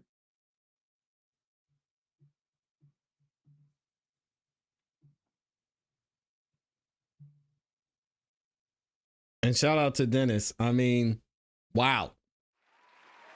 If there was any question, this would be the man you need to ask. And I'm sure we're gonna get Dennis back on here at some point. Dennis called in last week. I got to get him here again to talk about this because I have a lot of questions. I know y'all do too about what actually went down at this party. What did he see? How long they were there? I know, hey, Dennis, I know he's ready. He's been doing this for a long time. He's definitely going to get subpoenaed if this goes to court. I don't think it goes to court, but y'all let me know what you think about this. And again, go check out Dennis Byron, subscribe to his channel, join the memberships over there because this man, 20 plus years of experience, he knows what he's talking about. Man, amazing. I cannot believe that. Shout out to my favorite Amber Rain up in here. Just gifted 10 memberships. Oh my gosh. If you got a membership from Amber Rain, make sure you say thank you. She's up in here making it rain. I see a bunch of y'all saying thank you already. It's firsthand knowledge, PD Broker. Exactly. Nisha said Dennis is spilling a lot of tea. William Green in here says, do y'all think he'll be called, he'll be called Diddy's case since he documented some of the parties? Yep. Either him or somebody that was with him. I mean, he just showed us a picture that he took. But this picture is dope, by the way. That's a great picture that he took at the party. Dennis took this. Crazy. Hair Alchemist says, no, Byron, it's who you know with. If my peeps at the door, then now I'm going in. Facts. We would be around VIP all the time, and knowing the owner of that business, most rules don't apply. Lily Flower says she doesn't believe the alleged victim doesn't exist. Oh my gosh. Y'all said, who said that? Busby has some explaining to do. Yep. She is desperately broke. It's not looking good for her. I guess that's why we are all entitled to our opinion. I don't put notifications. Oh, I don't know what that means. Busby has a lot of explaining to do. Busby has bitten off more than he could chew. That's my question, and what I want to ask Dennis specifically is, if this is true, Tony Busby being the man and the accomplice lawyer that he is, why would he pursue this other than to get money? Or why would he take the risk of pursuing this? Because, okay, let's say maybe they have proof that there was some after party that she went to. If he's saying that they shut the party down, they were there until 3 or 4 a.m. The timeline still doesn't add up. Because she was at the music awards, she was walking around, and then shortly after that, she says she was taken to the house. And then shortly after that, she says, I don't know. This whole thing is weird, but we'll have to see. Somebody mentioned it in the chat. There's two sides to every story. Maybe they have some more information about this party that we're going to see. It just doesn't make sense to me that Tony Busby would pursue this without having some type of evidence. But Dennis said he was there. He saw him at the party. And thank you to Amy for dropping the link to Dennis's channel in there. Busby is coaching folks into these scar tactics to get a quick dollar. His recall is good. I saw Jay-Z live in Aberdeen, Scotland. It was the same year Beyonce played. Oh, okay, in 2008. Very nice. The picture is clear as hell, says Mr. Brown. Yeah, that was a really good picture. Shout out to Dennis Byron. What he usually does works because people settle instantly in the fear of the public media. Assault but Jay-Z got his bread and he's fighting. He's from Marcy. Yeah, not to mention he's not in jail. So he can walk about, move freely, whatever he needs to do, and just sit back and write the checks while his lawyers handle this. It'll be interesting to see. I feel like he's advocating to be subpoenaed. I mean, he definitely could. It's going to cost him a lot of his time, though, if he is. Honeybee Free says nothing passed them. She didn't ID. That's what they said. Besides that, back Jay-Z music was different than today's music. Also, are we forgetting he messed with Foxy Brown? Allianz and was with Beyonce. Well, Dennis spoke on that. Jay-Z suing Jaguar Wright for defamation. Now she's backtracking and deleting videos. Oh, I told y'all. I tried to tell y'all about Jaguar Wright. Get out of here with that. We talked about that too. Money is a motivator. Look at Fulton County. I think this new generation does not understand Gen X and what our black women went through. Because he's a professional shyster. Y'all talking about Busby like that? Dang, I don't know. He's got to have something. It's what does he have? Shout out to Bama Girl 012 says, hi, Classy Beats in chat. Thank you for being here. If a video comes on, Jay-Z is done. Diddler tapes everything and everyone. When you come at a billionaire, you better have correct records. There's a problem with complaints in silence. I don't know the answer, but the stain is real. Tony is used to people just paying him to keep quiet. That's interesting. I don't need a Ridge wallet. That's why I don't watch the ads. Oh, shout out to Ridge Wallet. Ridge Wallet, man. I got a Ridge Wallet. Y'all better send me. I'll read an ad for you on the show. What the heck? Y'all running ads? Come on now. I mean, I guess technically they are paying me, but still. Ridge Wallet, I got one. I like my Ridge Wallet. It's dope. How old was Usher Raymond? How old was Usher back in 2000? I think he's close. It would have been, let's see, 20 years ago, I would have been 10.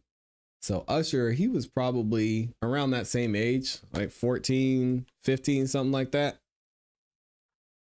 I don't know if Usher was on the scene yet. Let's see. How old was Usher in 2000? Usher was, oh, he's old. He would have been 21 or 22 years old. So 21 or 22 years old. Whether Dennis is telling the truth or not, this is money-making story for him also. Absolutely. Go get your bread, man. Why put yourself in the situation, Dennis, if you can be subpoenaed? And does the film have a timestamp? It depends on what he took. He might have only been allowed to take pictures. I don't know if he was allowed to take video. Well, it doesn't matter. I mean, it proves they were there, and that's reasonable doubt enough. This story is reasonable enough doubt for me. But we'll see what evidence comes out. Again, we got to wait and see. But Dennis says he was there, so. Miss Rogers says, if we never heard of Usher laying in the hospital unable to move due to what Diddy did to him, what makes anybody think we would hear about her? The story just doesn't make sense.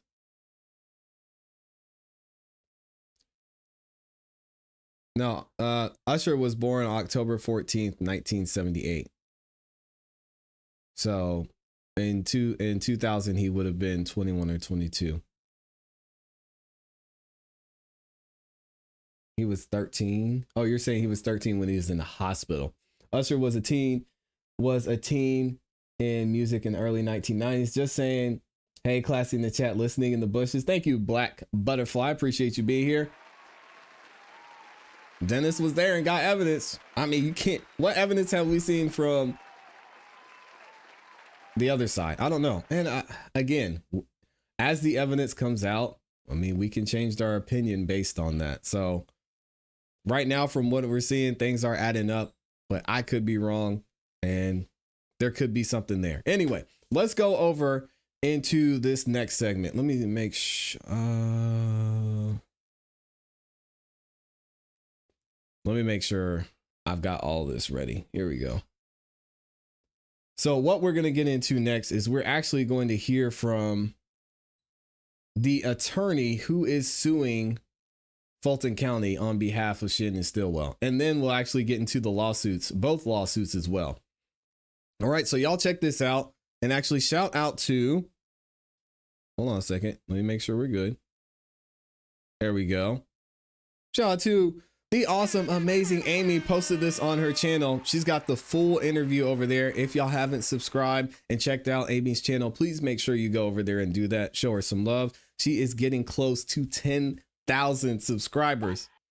So I'll put the link to her channel. Well, the link to her channel is always in the description, and I'll put the link to this specific video. We're going to hear from the attorney that is representing Shannon Stillwell in this lawsuit and is bringing this lawsuit against the Fulton County Jail system, and specifically Pat Labat, excuse me.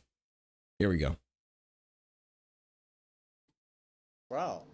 And to come out of that jail with horrific scars on your body, and some of them get killed before they get to day in trial. Back to Mr. Jackson, Stillwell Jackson. Imagine had he got murdered. Imagine if he was murdered in that trial, in that jail, before his trial ended, right? He could have been murdered because of these unconstitutional conditions of non-working locks and these shanks and knives being made by inmates. He could have been murdered. We would have never known he would have got acquitted, you know, from the jury. So it's very important for the citizens of Fulton County to understand that these are innocent until proven guilty pre-trial detainees who are coming out of that jail with horrible scars, horrible medical conditions, and some don't make it out at all. Have you talked to Mr. Stillwell, given his YSL verdict? He'll be released at some point here. I met with him last week. I don't know if anxious is the right word, but given the conditions you're describing in the jail, what is his thought on eventually getting out of the jail soon? I mean, clearly, like anyone else, he can't wait to be released from jail. But right now, he is very relieved that the jury acquitted him of all charges after being in this jail for 3 years and almost losing his life twice. Well, not all charges. He will be out soon. But we're just thankful that he was able to be alive to see his non-guilty verdict. And with this injunction of relief, do you take a position on, we've seen the back and forth between the county and sheriff, new jail, rehab this jail. What do you see on behalf of your plaintiffs as the ultimate answer? This case has been filed, as you can see, against the Fulton County Jail, against Sheriff Labat and the chief jailer. For the reasons that were mentioned, it's difficult to hold the Fulton County commissioners liable for what happens at the jail, even though they fund the jail. Sheriff Labat ultimately has responsibility over the jail, so we believe that the proper place for blame here is at the sheriff's office, sheriff's department. Yes. You also named a few corrections officers in the lawsuit as well. How grassroots do you see this problem as, and was that kind of part of the reason why you decided to include employees, corrections officers? Well, let me be clear. The employees were in the Davon Blake case, not in the class action. All right, the class action is just against Sheriff Labat and the chief jailer. For every case where you have detention officers who ignore conditions in the jail and they know that their inmates or detainees are put in a dangerous condition and they don't do anything about it, it's called deliberate indifference. And in Davon Blake's case, those officers were aware that he was in a dangerous place. He had been stabbed several times before he was killed, and they did nothing to protect him. And that's unconstitutional. So that's why we were able to list them separately in the Davon Blake case. So I just want to, if you don't mind, just to clarify. So there's a class action lawsuit that's for injunctive relief. That's against Fulton County Jail And the chief jailer. And Chief jailer. The chief jailer and against Sheriff Patrick Labat. Okay. Right. And then And we're there's gonna a get into separate it lawsuit here for shortly. Davon Blake. Right. Right. And then you said the lead plaintiff is Shannon Jackson. And Not then, for that one. The Shannon Jackson and Kenyon Hambrick are the lead class action plaintiffs. Okay.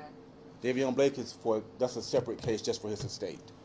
Yeah, and we can look at that here.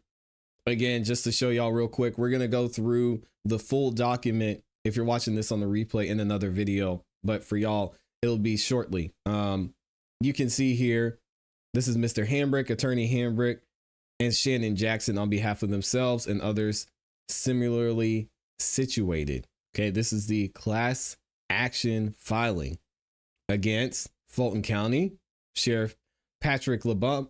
I don't know why I keep saying that.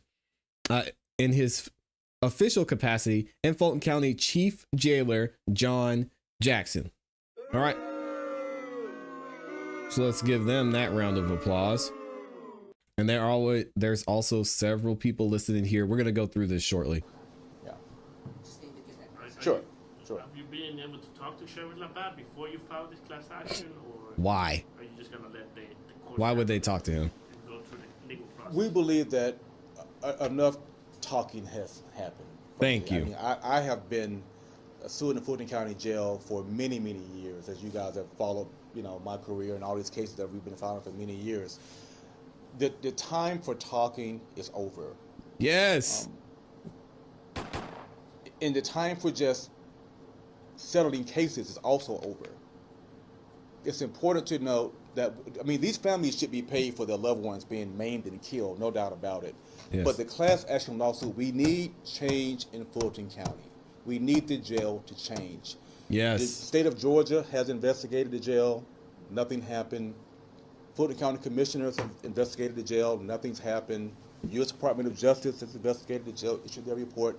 Now we want a federal judge to declare that the Fulton County Jail fixes problems.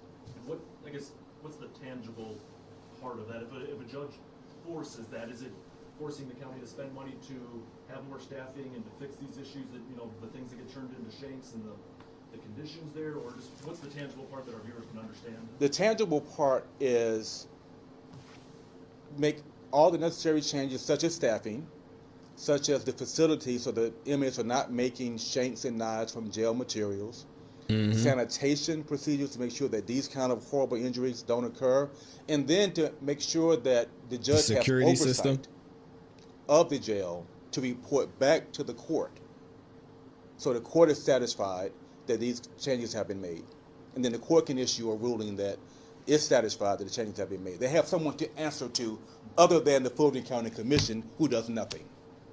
That's the point. Devil's advocate on that point, because you and Sheriff Labat agree on quite a bit of this, actually, and so, he's been crying. Yeah, except Labat's not doing anything. About not having the funding to do some of the things that he needs to do to fix up the jail. Could it come to a point where, the Fulton County Commission may need to be involved? And I know we run into that question with sovereign immunity. Right. And that's a thorny legal issue for us as lawyers. If we sue the Fulton County commissioners, we get thrown out of court, right? They're not the sheriff. You can't blame them for the death of Davon Blake. What did they do to kill Davon Blake, right? So we have a hard time suing the commission, to your point. So we have to sue the sheriff because he does have responsibility and the officers do. But the court, to your point, can order the commissioners to make sure that the sheriff has what he needs to make the problems go away and to fix the problem. So we have the case against the sheriff, but I agree with you that the sheriff agrees with us about these problems. He needs the funding, but for legal reasons, we hope that the federal judge understands the legal issues that you brought up and that he's able to order the commissioners to do what they have to do to make sure that the sheriff has what he needs to fix the jail. What have you heard from the family? He has what he needs. What have you heard from the families? What have I heard? The families continue to be outraged. We get calls almost every day from someone in the Fulton County Jail who's outraged at what has happened. And they continue to just feel hopeless. Even when you see these settlements that have happened, like the Sean Thompson settlement, you hear about other settlements, but the problems continue, right? It is time for the Fulton County to stop paying people off and to fix the jail. We have to, at some point in time, someone has to make sure, for all of our sake, this is all of our jail. All of us who live in and travel through Fulton County could end up in that jail for any possible reason. That's and what I'm saying. What a horrible situation it would be if you can't make it out, if you come out, maimed or diseased somehow. Thank you. I'm so glad he said this. This is exactly the point I make. If you walk into the grocery store, you're getting gas. You could be in Rice Street, period. Like, you just never know what can happen. You never know. And as we've seen throughout story after story after story, police have locked up, grabbed the wrong person. And if you get arrested on a Friday night, you're driving home, you're getting gas, they say, hey, you stop over there. To misidentify you, you could be in Rice Street for the whole weekend. Dang. That's why I stay inside. Due to conditions.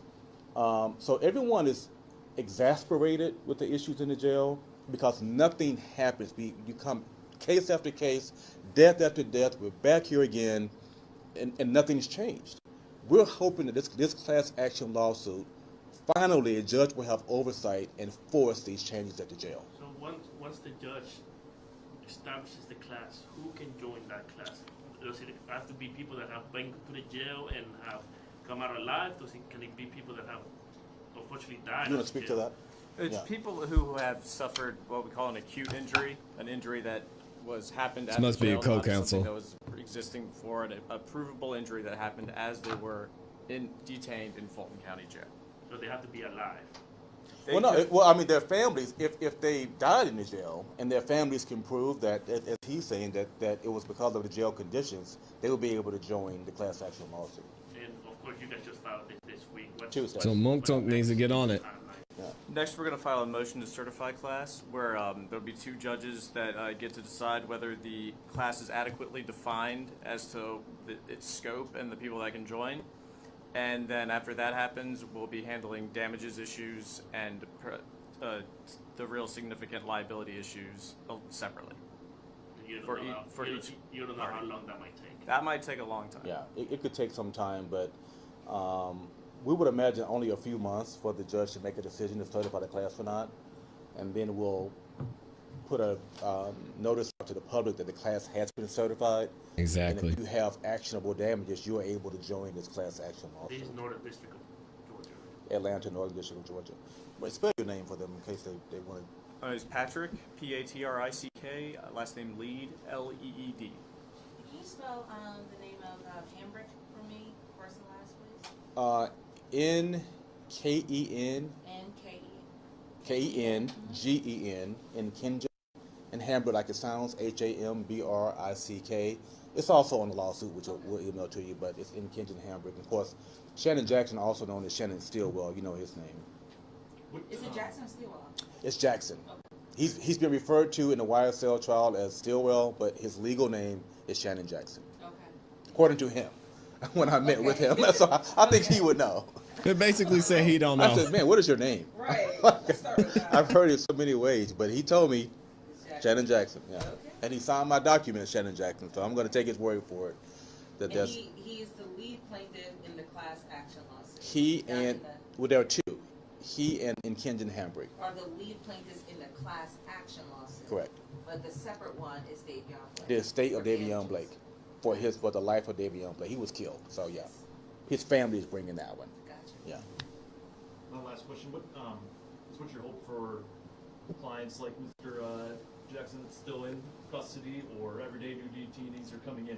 It seems like the county and sheriff are obviously at a stalemate here, but the process you're describing is months until it's classified as a class action lawsuit. Then we go through the whole legal process of just that suit. You could be talking about years here. Absolutely. What is your hope that the county and sheriff can do during that year-long process before you can get that relief? Well, I mean, look, we all know the issues. I mean, we've talked about them for years. I mean, we hope that just by filing this lawsuit, that the Fulton County Commissioners will do more to help repair the jail before the judge has to order them to do so. We hope they just take it upon themselves to, in the pending time that you're talking about. It could take years. So I hope that the Fulton County Commissioners will make changes before the judge orders them to do so. Yeah, but also, the families must be compensated, obviously, for those who have been injured. But I just want to stress enough that, it's not just about compensation, because it's not fixing the problem. We'll be here 10 years from now talking about another 100 deaths in the jail. But we really, really want systemic change. We want the judge, again, to order and oversee the changes at the jail to make sure that they happen. Interesting. I wonder if that's in the lawsuit. Absolutely, yeah. Yeah, and not to mention that, this is for people who are there now, but, I mean, it has to be fixed for the future. I mean, we have to fix this jail at some point in time. It can't just go on as business as usual with everyone, federal, state, local. We all know the problem, but no one doing anything about it. Hopefully the judge will. All right, there it is, man. Y'all give it up to the boys over there. Cannot wait to see how this goes down. We got to do some changes. I've done my part and voted the way I want the changes to happen being here in Fulton County, but there's always more work that we can do. So I'm going to reach out to this attorney, Mr. Hambrick, and see if I can get him on the show. I think I should be able to get him up here so he can talk about this, because it's so important, the work that they're doing. And again, especially y'all, please make sure that you're looking into your own county, your own state, your own city, and what's going on with these systems. Because the only reason we mentioned so many times, the only reason we're seeing this is because of the YSL trial. It's because of everything that's going on with the Young Thug. If it weren't for that, we probably wouldn't even be talking about Rice Street right now. So let me know what y'all think in the comments, in the chat. Shout out to everybody who's in here, man. Oh my gosh. I love it.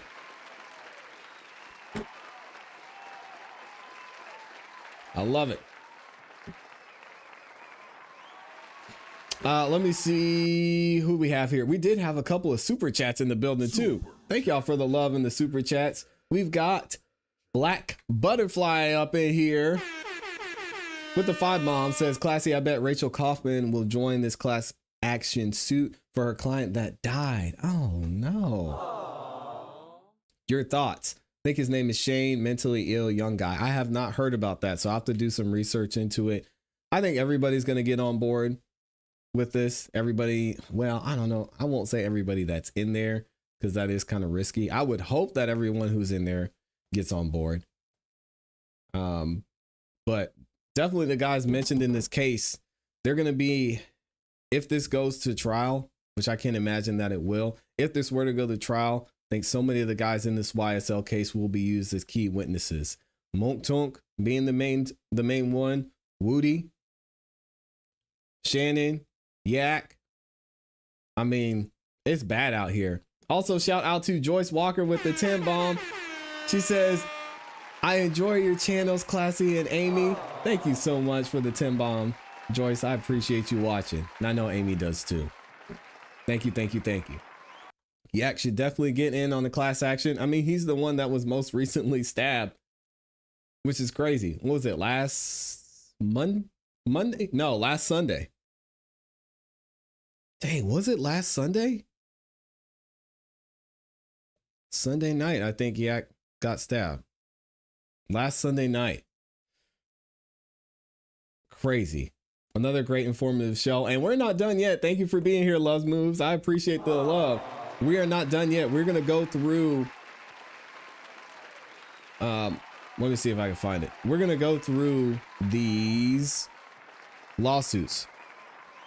And we're going to figure out what's going on, what they want to happen.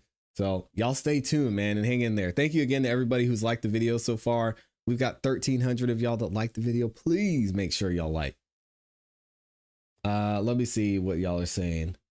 Amy's asking me, what did I title the video? Oh, the video where you called in. I think that's what you were talking about. I'm going to have to look. I do not know the answer to that, and I should. Cat Not Williams said the same thing. She can't wait to see what happens. Now, John makes a great point. What does John say? "I'm sorry, but nothing is going to happen." Oh. Some people are going to get paid, and we all end up forgetting about this. That's the thing with this civil action. That's the thing with these civil cases, man. Hopefully the Department of Justice will continue to follow up with this on the criminal side. But when it comes to the civil side, you have several lawyers. They're going to talk to your client and be like, "Hey, man, you want this 25, 35, 4,500 from this class action lawsuit? And I'm going super high. It might only be 500 or 1,000. And as John said, some of them are going to be like, "Oh yeah, give me that money." And when it comes to change, that is one of the, that's one of the things that limits change is a lot of people don't see the bigger picture. So John, I hope you were absolutely wrong, but your statement is well-founded. Class action means you have to share the fun. How much y'all think they're going to get? Go back and listen to what the attorney said when Shannon Jackson Stillwell signed it. He didn't know anything about it. The attorney just took it to him. Yeah, John seeing it. Shout out to Mr. Brown. Dropping the 2 bombs, says pray for everyone in jail and out of jail.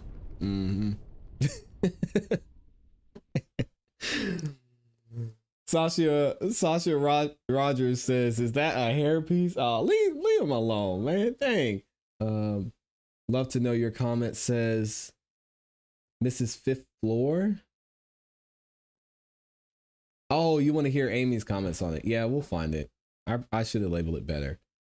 But yeah, thank y'all for being here. We've got some more we're going to get into here in a second. Fatima says, well, if they stop voting in these corrupt people in office, maybe something better will happen. I tried. I did my part. And we spread the word here. So we're going to keep doing what we do. Pay a few bucks, slap some paint on the walls, fix a few doors, keep the rest for us. Oh, man. Let me live in this fantasy world right now and thinking that this is going to change things. Anton and John, man, y'all are ruining the mood, but we know how these class actions go. Yeah. Dang. Seems like, oh, here we go. Seems like they could train some of the inmates in construction repairs and have them in there repairing it. They get valuable skills and the jail gets repaired. Seems simple to me, but yeah, you have to wait on the training and what's going to happen while they're in there. Peyton South said, I heard my name. Peyton South, get out of here. John says, give them rubber boots for the nut juice. Hey, oh man, can we fix the showers first? Showers and the doors. Right Street said, hey, how you know my strategy, Anton? Yeah, man, I don't like y'all for that. That's terrible, man. Why did y'all do that? All right, so we're going to get into the lawsuits here in a second. We're going to have a brief intermission. Y'all give me a couple minutes and then we'll be back. We'll get into the lawsuit featuring Shannon Jackson Stillwell and this one that was filed the same day by Davon Blake's family, or his estate, as they say. So we'll get into it here in a second. Y'all just hold on. I will be right back.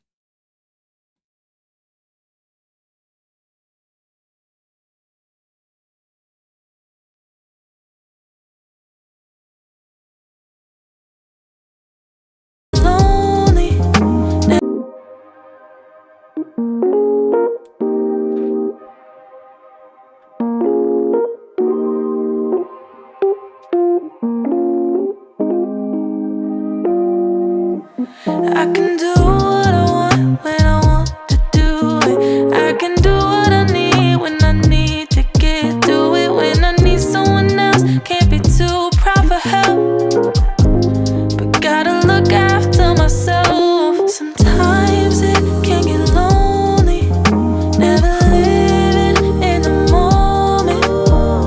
When the sun is shining, hope that I'm reminded, like how the clouds keep changing. I'm always steady rearranging, going back to the basics of what a good day is. What a good day is. And that's exactly what the day is, but it's exactly what you make it.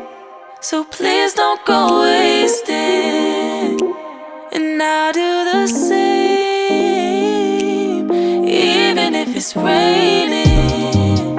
How could I complain? And my feels got me feeling some type of way. You always free to take a break. Hope you feel what I felt. You gotta look after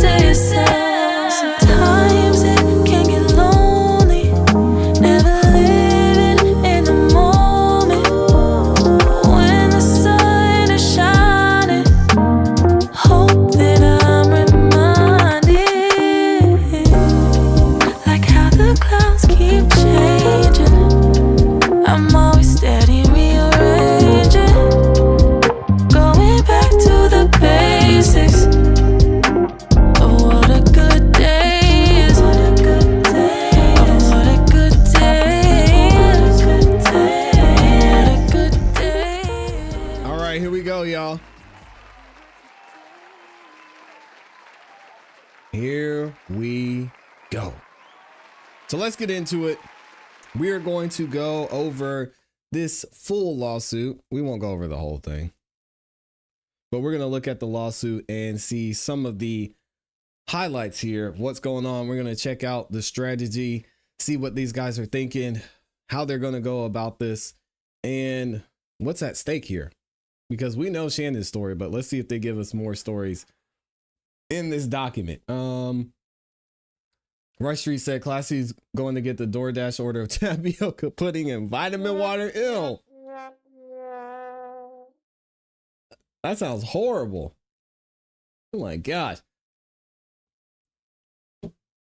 Let's see. What does Miss Rogers say? I would move away and leave the county to Fannie and her comrades. Yeah, that's tough. I'm not going to make change. Mixed Chick is in here. Happy Friday. We got the world's end. Yeah, tapioca pudding. Rice Street, more like pineapple water. That's absolutely what I need. Definitely need some of that. All right, so y'all got the link in here. Again, if y'all could, make sure you like the video. Not only is it free, not only does it help the channel to grow, but it lets the algorithm know you guys are enjoying the show and shares the video with more people. Let me see if I could find.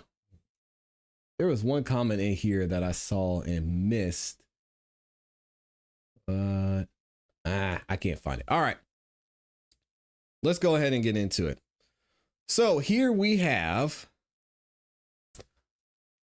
the full complaint, class action lawsuit that is being filed by Mr. Hambrick. I am intentionally skipping his first name because I'll mess it up. And Shannon Jackson on behalf of themselves and others similarly situated. All right, so we're going to go ahead and get into it. Check out what they're trying to do, what changes they want to be made, and what they're actually looking for. Y'all check it out. This is Shannon Jackson, the Honorable Attorney Hambrick, versus Fulton County Sheriff Patrick Labat, or I keep doing that, Patrick Labat, and the Fulton County Chief Jailer, John Jackson. We got lots of smoke for John Jackson too, in his official capacity, whatever that is. Class action complaint. Michael D. Harper, Patrick W. Lead. We saw him earlier. Michael D. Harper, if you see, okay, yep, they're in Buckhead out there. Shout out to the Buckhead gang. Here's the table of contents. We have the introduction, which we're going to go through. We have the plaintiffs. We have the defendants, the parties, jurisdiction, venue, allegations of facts, which we're really going to spend the majority of our time on this. And we'll do a little bit of the introduction here as well. All right. And here are all the counts. This is insane. Class action allegations are on 34. And you can see this here. The 8th Amendment and 14th Amendment, deliberate indifference. Sheesh. We got deliberate indifference again. Count 42, 42. The same thing here. Let's get into the introduction, and then we'll get to the prayer for relief here at the end too. Plaintiffs respectfully file this complaint for declaratory relief, injunctive relief, and damages on behalf of themselves and a class or similarly situated individuals who have suffered or will suffer injuries because of defendants' deliberate indifference to the known excessive risk on the health and safety of the detainees at the Fulton County Jail, address 901 Rice Street. Get this smoke.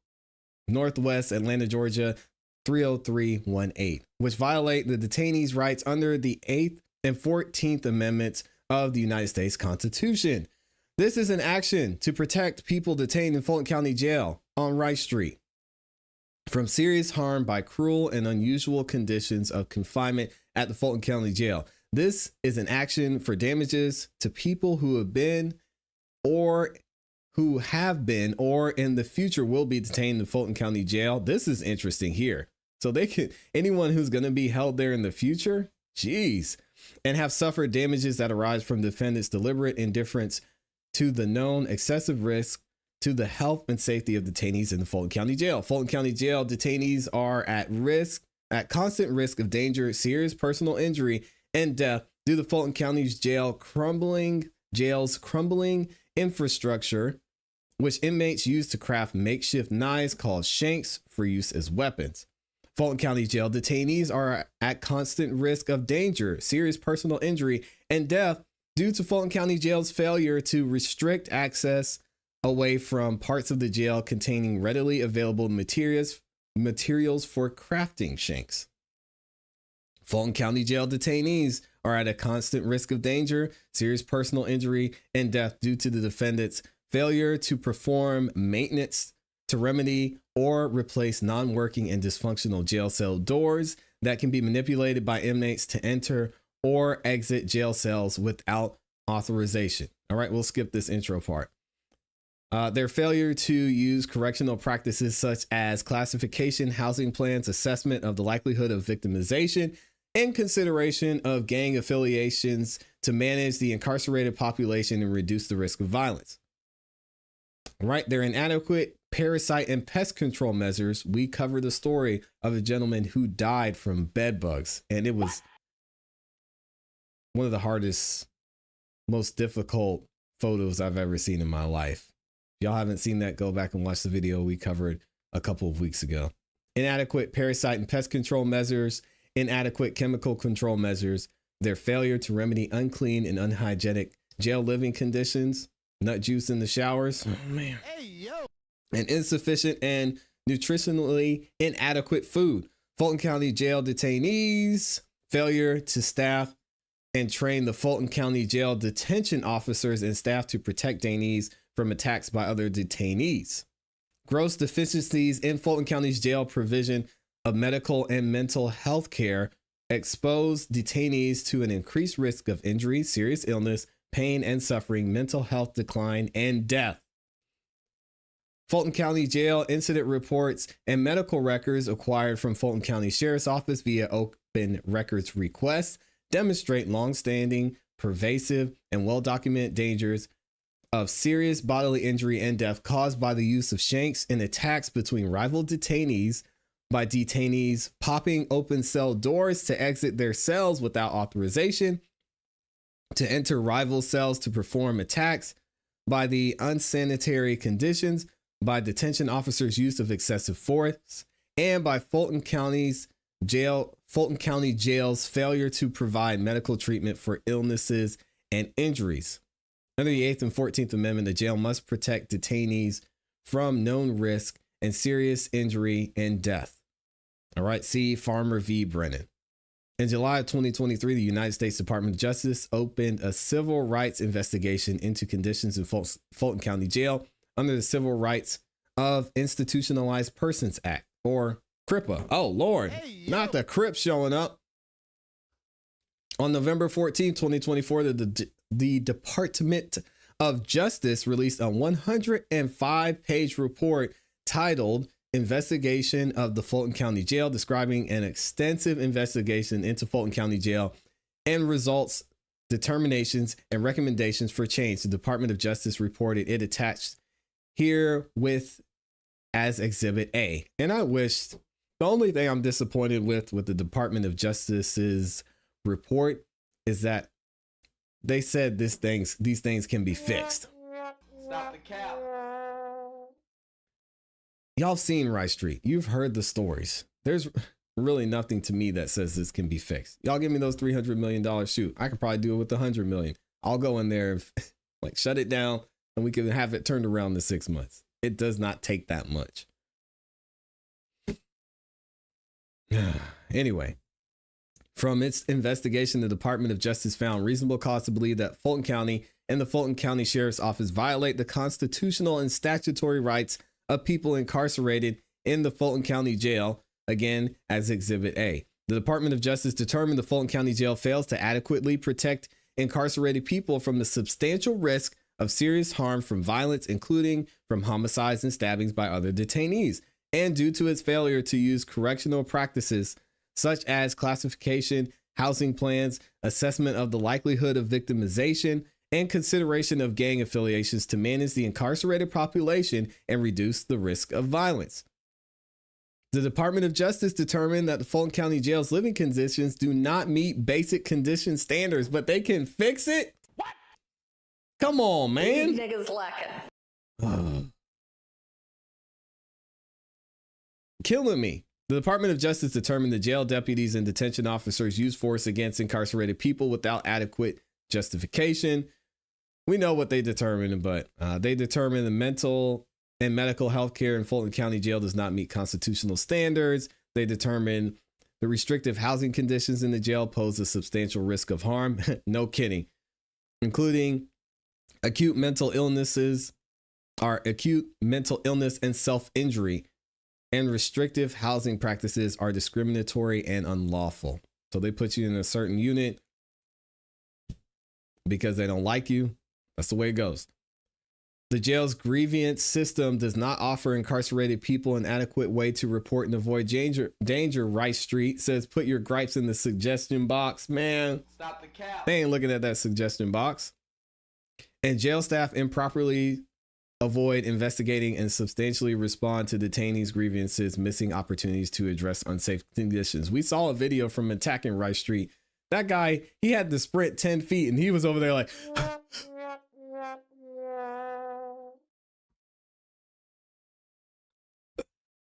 stop that fight. Stop that fight. I'm going to tase you. These people, man, they're not going to be investigating any reports. This man didn't even want to get up in his chair to stop a fight. Come on. The Department of Justice found the leadership at Fulton County and the sheriff's office are aware of the violence in the jail and have publicly decried it, but have failed to take adequate action to address the crisis, and homicides, stabbings, and other violent acts continue on at a dangerous level. Plaintiffs expect to show that the defendant's failure to implement and execute policies or procedures to limit or eliminate handcrafted shanks violates the 8th Amendment. All right, they're going to show that the failure to implement and execute policies or procedures to remedy non-working or dysfunctional cell door locks. They're going to show their failure to use correctional practices such as classification, housing plans, assessment. Okay, pretty much everything we just mentioned. They're going to show that they messed up. Jurisdiction and venue. We know where Rice Street is. We know where you live, Rice Street. All right.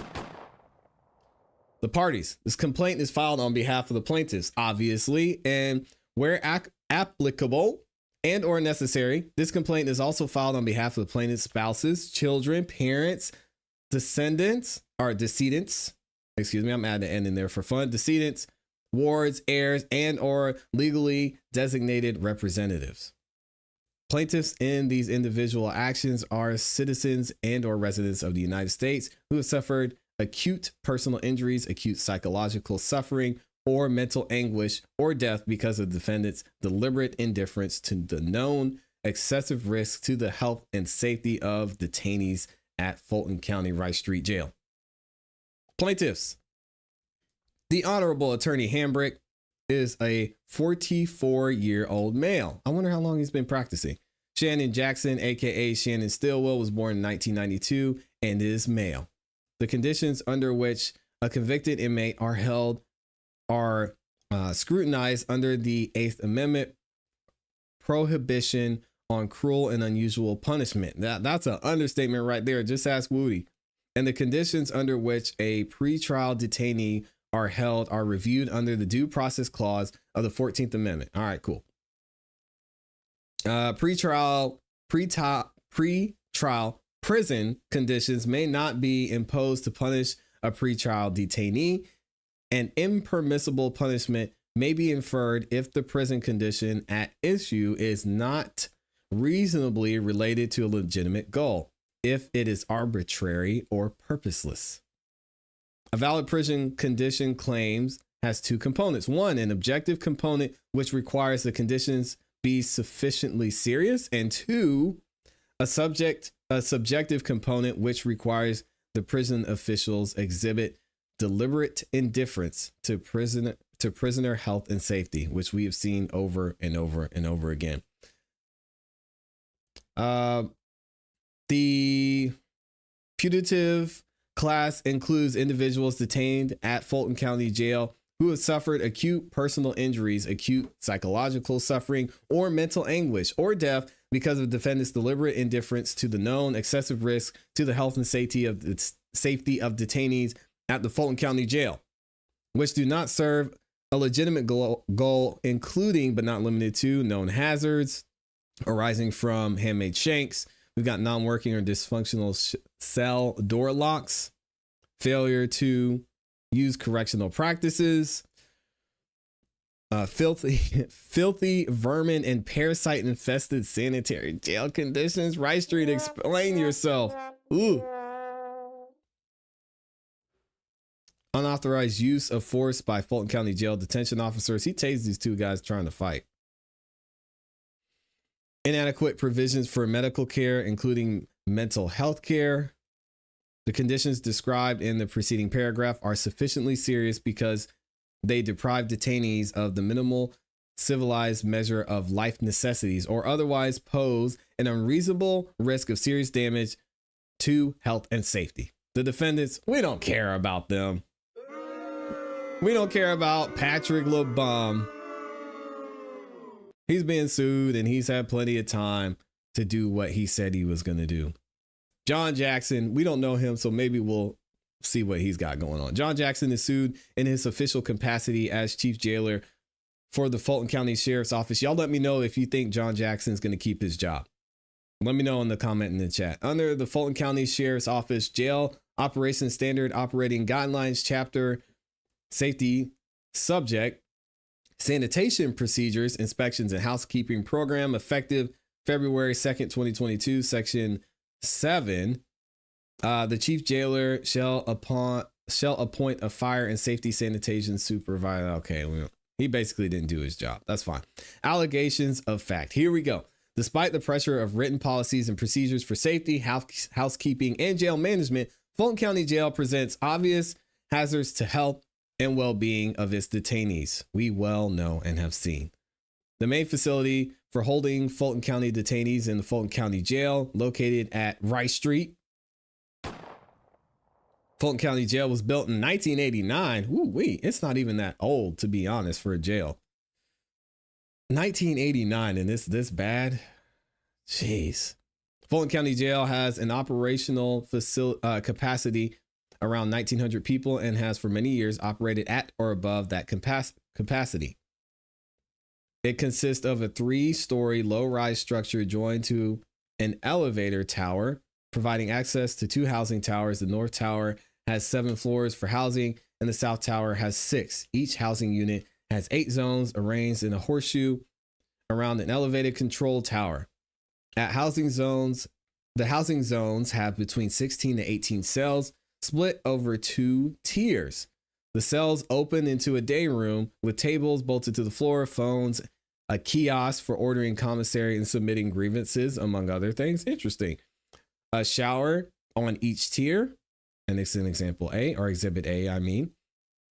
The primary entities responsible for the jail are the Fulton County Sheriff's Office, which operates the jail, and the Fulton County Board of Commissioners, which funds the jail, which the Board of Commissioners just gave the Sheriff's Office millions and millions of dollars to get this fixed. We'll see how this goes. The 7th member of Fulton County Board of Commissioners is the governing body for Fulton County. Through the Board of Commissioners, the Fulton County provides funding for the jail and maintains the jail facilities.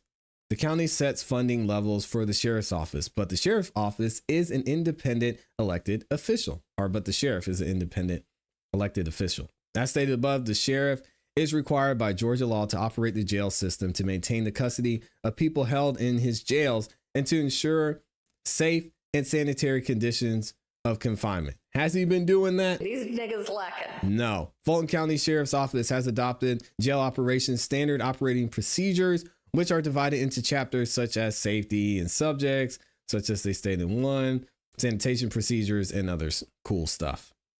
All right. They point this all out here. Oh my gosh. Lord have mercy. The policies identified in the preceding paragraph and throughout the complaint are not an exhaustive list of policies and procedures adopted by the Fulton County Sheriff's for operations at the Fulton County Jail.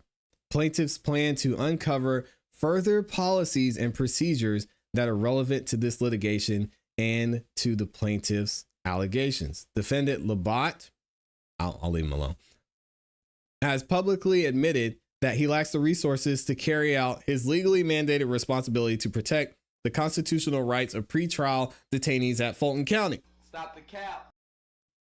Nope. The risk of harm arising from the presence of handmade shanks, non-working or dysfunctional cell door locks, unsanitary bug-ridden conditions, and excessive use of force by the detention officers is a long-standing and ongoing reality for detainees at the Fulton County Jail. None of what they're saying here, like you're saying training is the problem. You can train these people that are there and pay them. If you're not paying them to be there, you're not training them. What is all this money being used for? Rice Street's not that old in that condition. Yeah, that's true. Defendant Labat has explained to the Fulton County Board of Commissioners and to the general public on multiple occasions why there is such a proliferation of homemade knives and shanks at the Fulton County Jail. Detainees at the jail fashion metallic weapons from the crumbling physical infrastructure of the jail. So why would the Department of Justice feel like this could be fixed then? In the fall of 2021, Defendant Labat gave the Fulton County Board of Commissioners a tour of the Fulton County Jail. We got to watch that video. The tour allowed the commissioners to observe firsthand the deteriorating infrastructure at the Fulton County Jail, which infrastructure was and still is being used by inmates to fashion metallic knife-like weapons called shanks. On April 20th, they did a sweep and it resulted in the discovery of nearly 100 knives or shanks. What? In a dramatic, well-publicized appearance before the Atlanta City Council on October 3rd, 2022, Defendant Labat had a jail guard roll a wheelbarrow full of shanks confiscated from the Fulton County Jail into the Atlanta City Council chambers. Wow.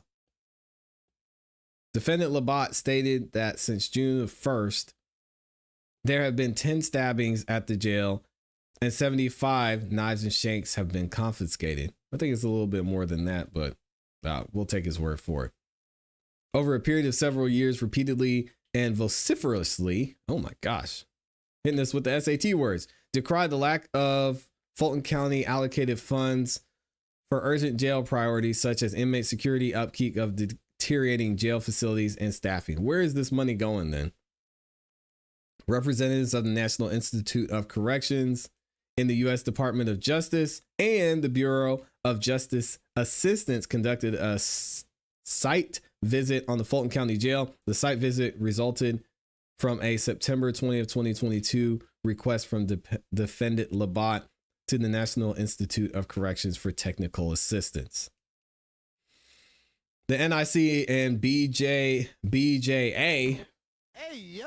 representatives, Labat informed them that during his term, thousands of homemade knives made of materials from the deteriorating facility have been confiscated at the jail.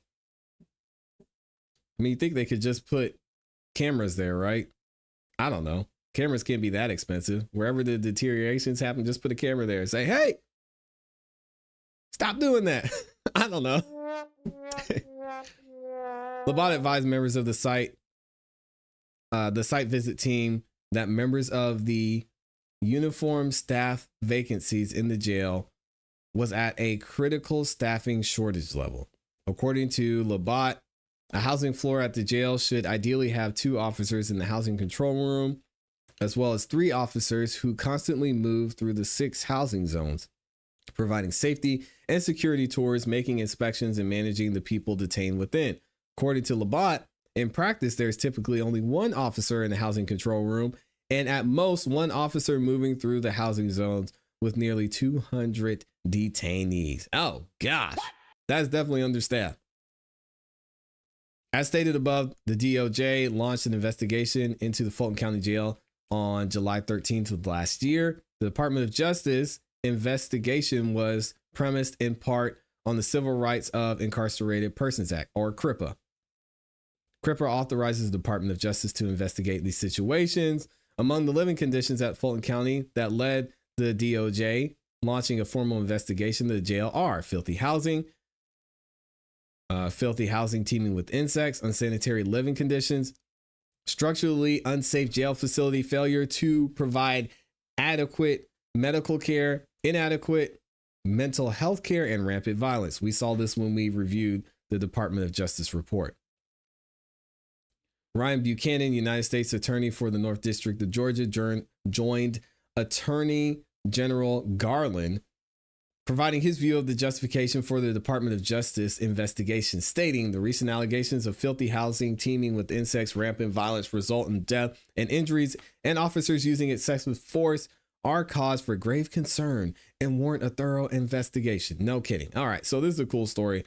I want to get through some more of this. Let's see. We got some information about the Shanks. We're going through here and we see the defendant's failure to remedy the known hazards at Fulton County Jail is cause of serious physical injuries, mental injuries, and death to Fulton County Jail detainees. Yeah, you're not just going to slap some paint on this and it's going to be fine. So how does the DOJ suggest that they fix this? And it's going to take a lot to fix it.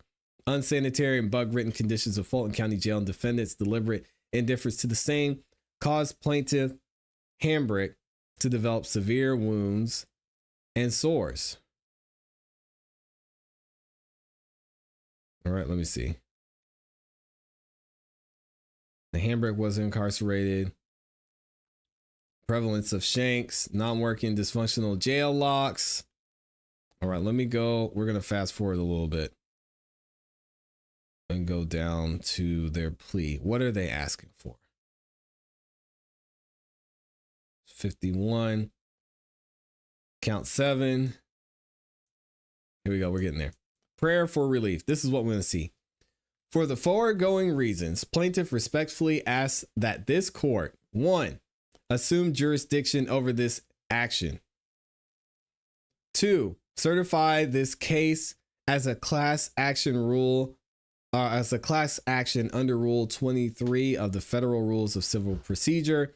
3, declare that defendants are violating the 8th Amendment and 14th Amendment rights of plaintiff and other class members as described in this complaint. Enter preliminary and permanent injunctive relief against defendants, requiring defendants to develop and implement a comprehensive plan to reduce the ability of raw materials and are used to create handmade shanks, and establish policies that ensure the safety and security of all people in the Fulton County Jail and ensure all staff adhere to them, including by training staff, supervising staff, and holding them accountable for violating jail policies, and establish generally accepted classification systems and housing plans for incarcerated people that incentivize pro-social behavior, de-incentivize misconduct, and offers adequate protections to vulnerable populations. Conduct an exhaustive review and analysis of cell door locking mechanism. This is the main one they need to focus on. And zone door locking mechanisms with the primary goal to eliminate detainees' ability to pop doors open and hold doors open without authorization, and consider replacing or modifying the locking mechanism to eliminate failures and improve detainee safety, and retrain staff as to the use of force requirements, modify existing plans and policies to adhere to the constitutional standards for use of force, promptly discipline staff for misconduct, implement and ensure adherence to thorough sanitation policies, ensuring regular scheduled cleaning and sanitation for all areas of the jail, in particular cells, medical areas, and food preparation areas, and the showers. Don't forget the showers. Yeesh.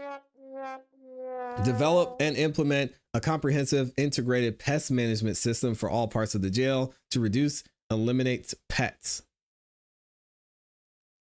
Or pests. I said pets. Pests. Modify and implement policies, procedures, and practices for medical care in the jail to ensure adhere to the constitutional standards for responsiveness to medical needs, including but not limited to mental health treatment.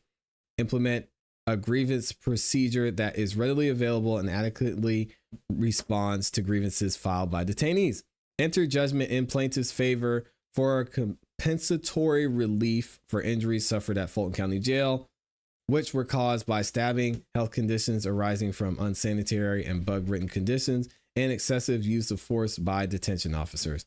Enter judgment in plaintiff's favor for punitive damages together with interest. And 7, that a jury trial be had on all issues.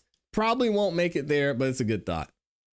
Award plaintiffs reasonable attorney fees, expenses, and cost of litigation under 42 USC 1988 and other applicable law. Also, a written consent decree monitoring by the court to ensure the completion of the aforementioned requested relief, and awards such other and further relief as the court deems just and proper.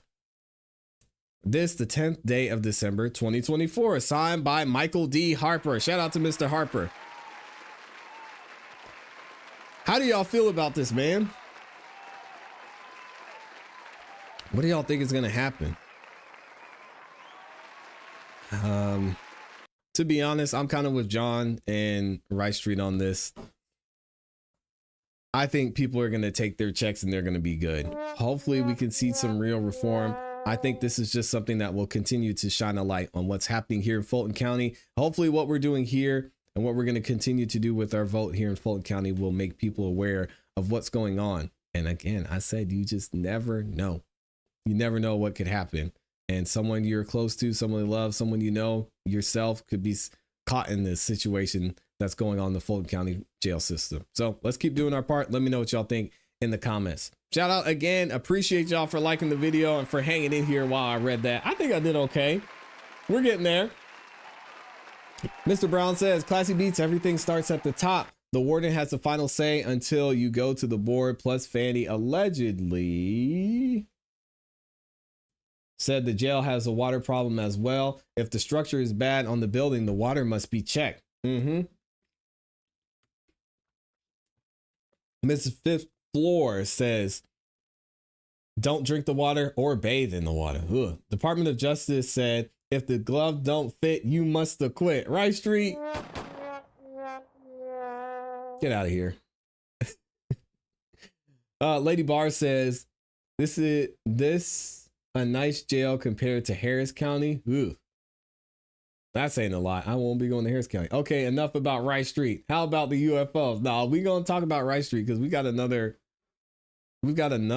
lawsuit we're going to get to here in a second. I want to get the behind the scenes of this story. Again, I'm not going to read the full thing, just some of the highlights, but this one is filed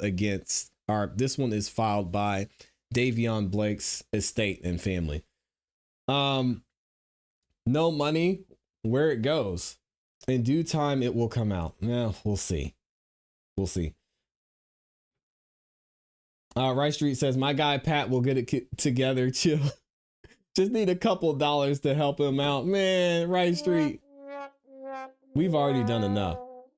Anna Crowell is in here, says, I'm in Georgia and you should see the status of the prisons in this state. Also the number of deaths inside. We've talked about it before. Yep. Yeah, we talked about it. It's bad. The photograph with the bed bugs and parasites is truly heartbreaking, disturbing, disgusting. Ugh. Rice Street says, we have a Friday the 13th watch party in the in the law library tonight. You're all invited. No need to RSVP. We good on that. We're good. I think it's up to us as the community that we don't let them forget and get the crap fixed, in my humble opinion. Yeah, in the first place is the vote. Like, y'all voted Fanny back in. I did not. I most definitely did not vote Fanny back in. But what are we doing, Fulton County?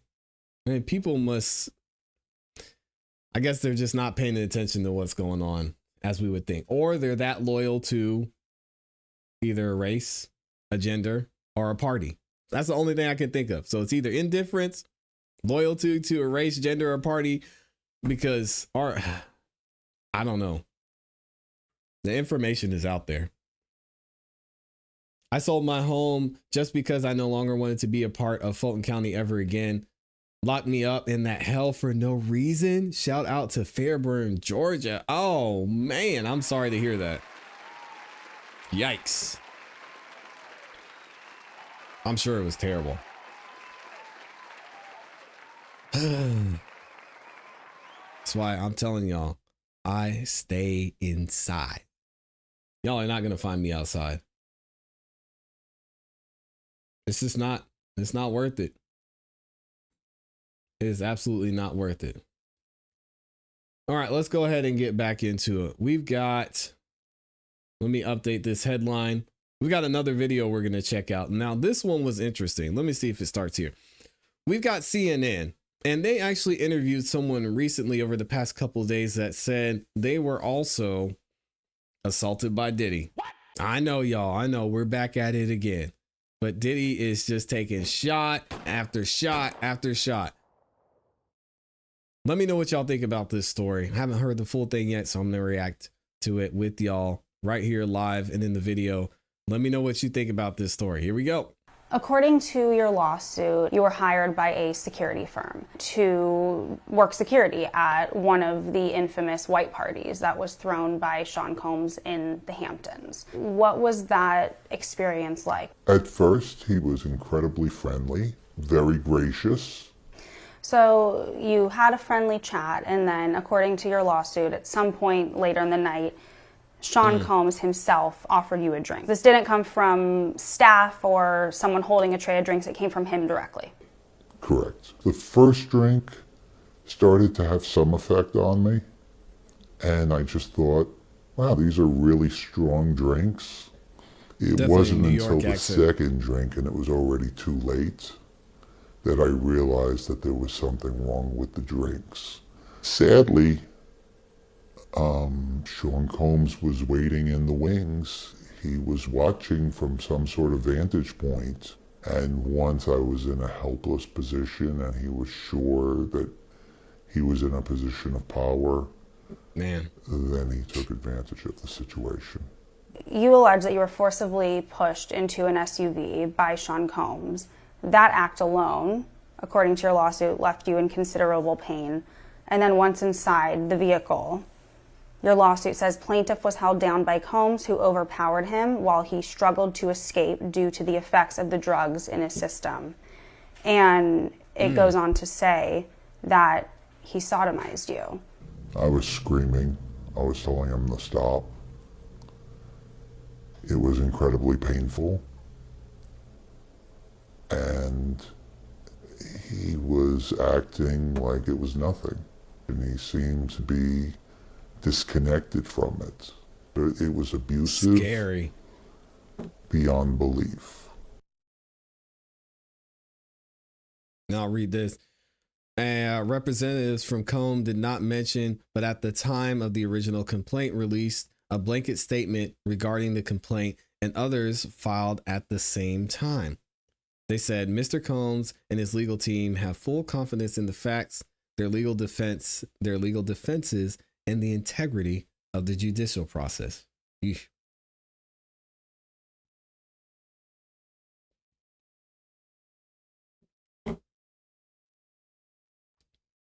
In court, the truth will prevail that Mr. Combs has never... Right, seen as Elizabeth Wagmeister. Hold on a second. The truth will prevail that Mr. Combs has never sexually assaulted anyone? What? Stop the cap. Adult or minor, man or woman. Okay. All right, seen as Elizabeth Wagmeister, who's been doing really amazing reporting on this subject, is here with your exclusive. What was it like to sit down with this man?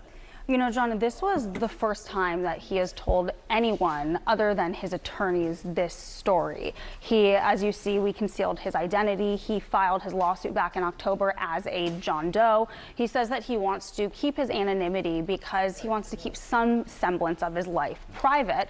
But that's a difficult thing to do, to sit down and tell your story to a stranger as a journalist. So I asked him, why now? Why are you coming forward now? And he said that he did not know that there were other other accusers of Sean Combs out there. He only found out from seeing news reports. And there was one report he saw that there is somebody who alleged that they were 9 years old when they say that they were abused by Sean Combs. And this John Doe that I sat down with, he said, if a 9-year-old could do it, then I could do it. And it made him feel like he wished that he spoke out before because he could have prevented children from allegedly being abused. Now, as I said, this lawsuit was initially filed back in October of this year. So these claims are not new, but this is the first time that he sat down. In fact, John, this is the first time that any accuser of Sean Combs has sat down with the media for an interview. Now, I want to play you a bit more of what he told me about these allegations, what he says happened that night in 2007. But I do want to warn our viewers that what he says is graphic and disturbing. Rice Street, come on, man. I was screaming. I was telling him to stop. It was incredibly painful. And he was acting like it was nothing. And he seemed to be disconnected from it. It was abusive beyond belief. Now, he says that not a day has gone by where he hasn't thought about this. He said that when something like this happens to you, which is, of course, his allegation that he was drugged and sodomized by Sean Combs back in 2007, he says that it impacts every part of your life. He says that he has not been able to carry on with relationships. He says that he did not tell his wife at the time, who he was married to, when this allegedly happened to him. He has what? Dang, he was married and didn't tell his wife. Come on, man. I mean, I guess I could see it. That's embarrassing as a man, especially to have to tell your wife that. Hasn't told family members or coworkers, and again, that is one of the big reasons why he wants to remain anonymous. Incredible to hear him tell this story. All right, Elizabeth Wagmeister, thank you very much. Sarah. All right, joining us now, CNN legal analyst and criminal defense attorney Joey Jackson to discuss more about this. All right, first of all, this is a civil lawsuit. Yes. It is not part of the criminal prosecution, but in hearing this, and now that he is coming out to speak, could it be? So we'll see. There's a lot that has to be unpacked, right? The first thing is remember, Sarah, that this was an amended complaint. Why do I say that, and why is that significant? It's significant because initially when it was filed in October, there was the indication that it happened in 2007, right? Learning, however, that P. Diddy was in St. Tropez then, so it could not have happened then. So it was amended to include, right, the year after, okay? That's a problem. There was also the indication initially that, right, he wasn't married, and now we're learning he is. Why do I say that? Because every case turns on its facts. So if you're going to determine, right, civil, it's a civil case, it involves monetary damages, not criminal, you're going to assess the credibility of it. Now, attorneys for, of course, P. Diddy are going to have a field day with that, of course, because when you sit down with your lawyer, you verify. Your lawyer doesn't say, oh, that's what happened, okay. You verify it, you vet it, you ensure that it's factually accurate. And so therefore, I think those two distinctions are going to be very important. Would you have not known that you were married at this time? Would you have not known? Should you have shared it with your spouse? Potentially not. It's embarrassing, but did you know you were married at all? Did you know where you were, when you were, etc.? So it's a question of fact, and I think it'll be vetted certainly by criminal investigators to determine whether or not it's useful, and then it'll be up to the judge to determine whether it is admissible. I am curious about something. He told our Elizabeth Wagmeister there that he'd not told anyone about this until he spoke, I think, to his attorneys. How difficult will it be to prove this? So what ends up happening is that, you know, there's a lot of embarrassment and a lot of shame, right? And there's a lot of sensitivity as it relates to victims. And sometimes you have a victim, and it's called recent outcry information, where they'll say something to a friend, I can't believe it. That's powerful evidence. In some circumstances, there's humiliation, and they don't. And there are experts who will testify to that. On the issue of proof, however, there's the indication that a celebrity was present. That's according to this particular victim, Elizabeth, doing an excellent job in that interview. But there was the issue of, hey, there's a celebrity present. Does that celebrity come forward? There's the indication that he told his supervisor, he being the victim who worked for a private security company, telling his supervisor. Will the supervisor come forward? Did anybody else know? So these are all questions of proof. And to the extent that you have corroboration, meaning it's not just you, there's other people, it's easier to establish your claim. And speaking of this Right. idea of shame that victims often feel, this victim has not wanted to be named. He is not named in the suit. He is still a John Doe. How long can that last? Because at some point, right, that has to change, correct? So, Dang, y'all think he still hasn't told his wife? He needs to go ahead and tell her, because if this gets pushed and then his name comes out or gets leaked, that's gonna be tough. Go ahead and tell her, man. yes, so Sarah, it's up to the discretion of the judge. And what the judge does is a balancing test between your right to privacy, intimidation, humiliation, a number of other factors, right? To what extent could you be retaliated against, et cetera, versus the public interest. And also, right, the party you're suing certainly has an interest. And so a judge will assess various factors, weigh those factors, and make an assessment as to whether or not the John Doe continues or it ends. Joey Jackson, it is always a pleasure. You always get through all of the hard details with us, and I really appreciate it. He said all the hard details. Hey, yo. Yo, come on, man. Hey, shout out to Joey. Joey's been on point. Keeping it unbiased, sticking to the facts. I like it.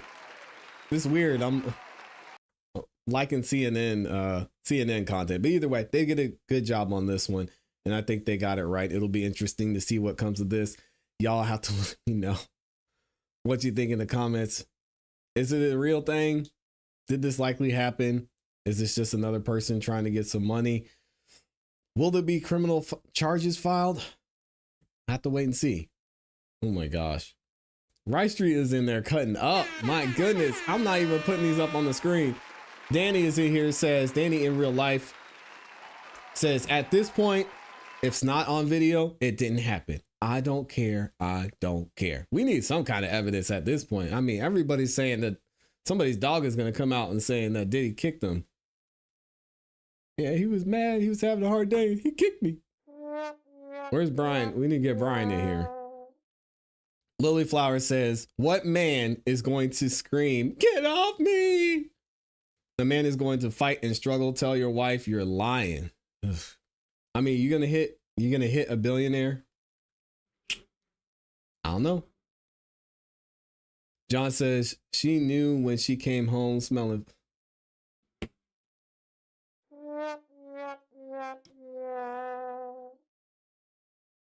They have to know their names will be released. That's what I'm saying, Amy. Amy's with me on this one. They have to know it's going to come out, bro. Go home, tell your wife, sit her down, and gotta be sensitive. All right. Babs Davies, I'm going to be mature about this. Babs Davies says, even though his face was obstructed, I think his wife would recognize him. Yes, that's true. That's a very good point. But what are the odds of her watching this one specific CNN report? He might be okay. I think he's trying to get money. Rice Street. Oh, man. I shouldn't have put it on the screen. Rice Street said, I guess he missed the training on how to secure the back door. Hey, yo. This is terrible. We should not be laughing at this. Of course, this stuff is on video. The feds are holding this over him to make him spy snitch. Yep. And Amy, as always, is on point. She does not miss. Can Diddy countersue for having a crappy security guard? Y'all are the best, man. Babs Davies says, to be honest, it's much harder for a man to report assault. Also, he was probably scared he would get shut up. Everyone was scared of repercussions from the diddler. Yeah, I mean, that's tough. He never tried to fight him off. Another money grab. I'm not reading Rice Street's comments anymore. People need to remember, in the situation like these, victims will not be thinking rationally, so don't question why he didn't do the rational thing. Yeah, and who knows what drug he gave him, how he was feeling. I don't know. I got to get out of here. Thank y'all, man, for the love. We're going to be dropping some more videos this afternoon and throughout the weekend. So make sure y'all subscribe, hit the notification bell, and like the video on your way out. Go check out Amy's channel if you haven't yet. It is in the pinned comment and in the description. Also, we are going to be live tonight at 8 p.m. Eastern Standard Time for another episode of the Song of the Night Live. So if y'all enjoy music, if you enjoy music from independent artists, and specifically the independent artists in this community, make sure you stop by the show tonight, 8 p.m. Eastern Standard Time. Y'all have a great weekend. I appreciate y'all so much. Big shout out to the sponsors of today's show, Amber Rain making it rain, and DeWarren in here going crazy. Y'all know what to do. As always, keep growing, keep pushing, keep it classy. We gone. Peace. And I'll get to that other, we'll get to that other lawsuit on Monday. Peace, y'all.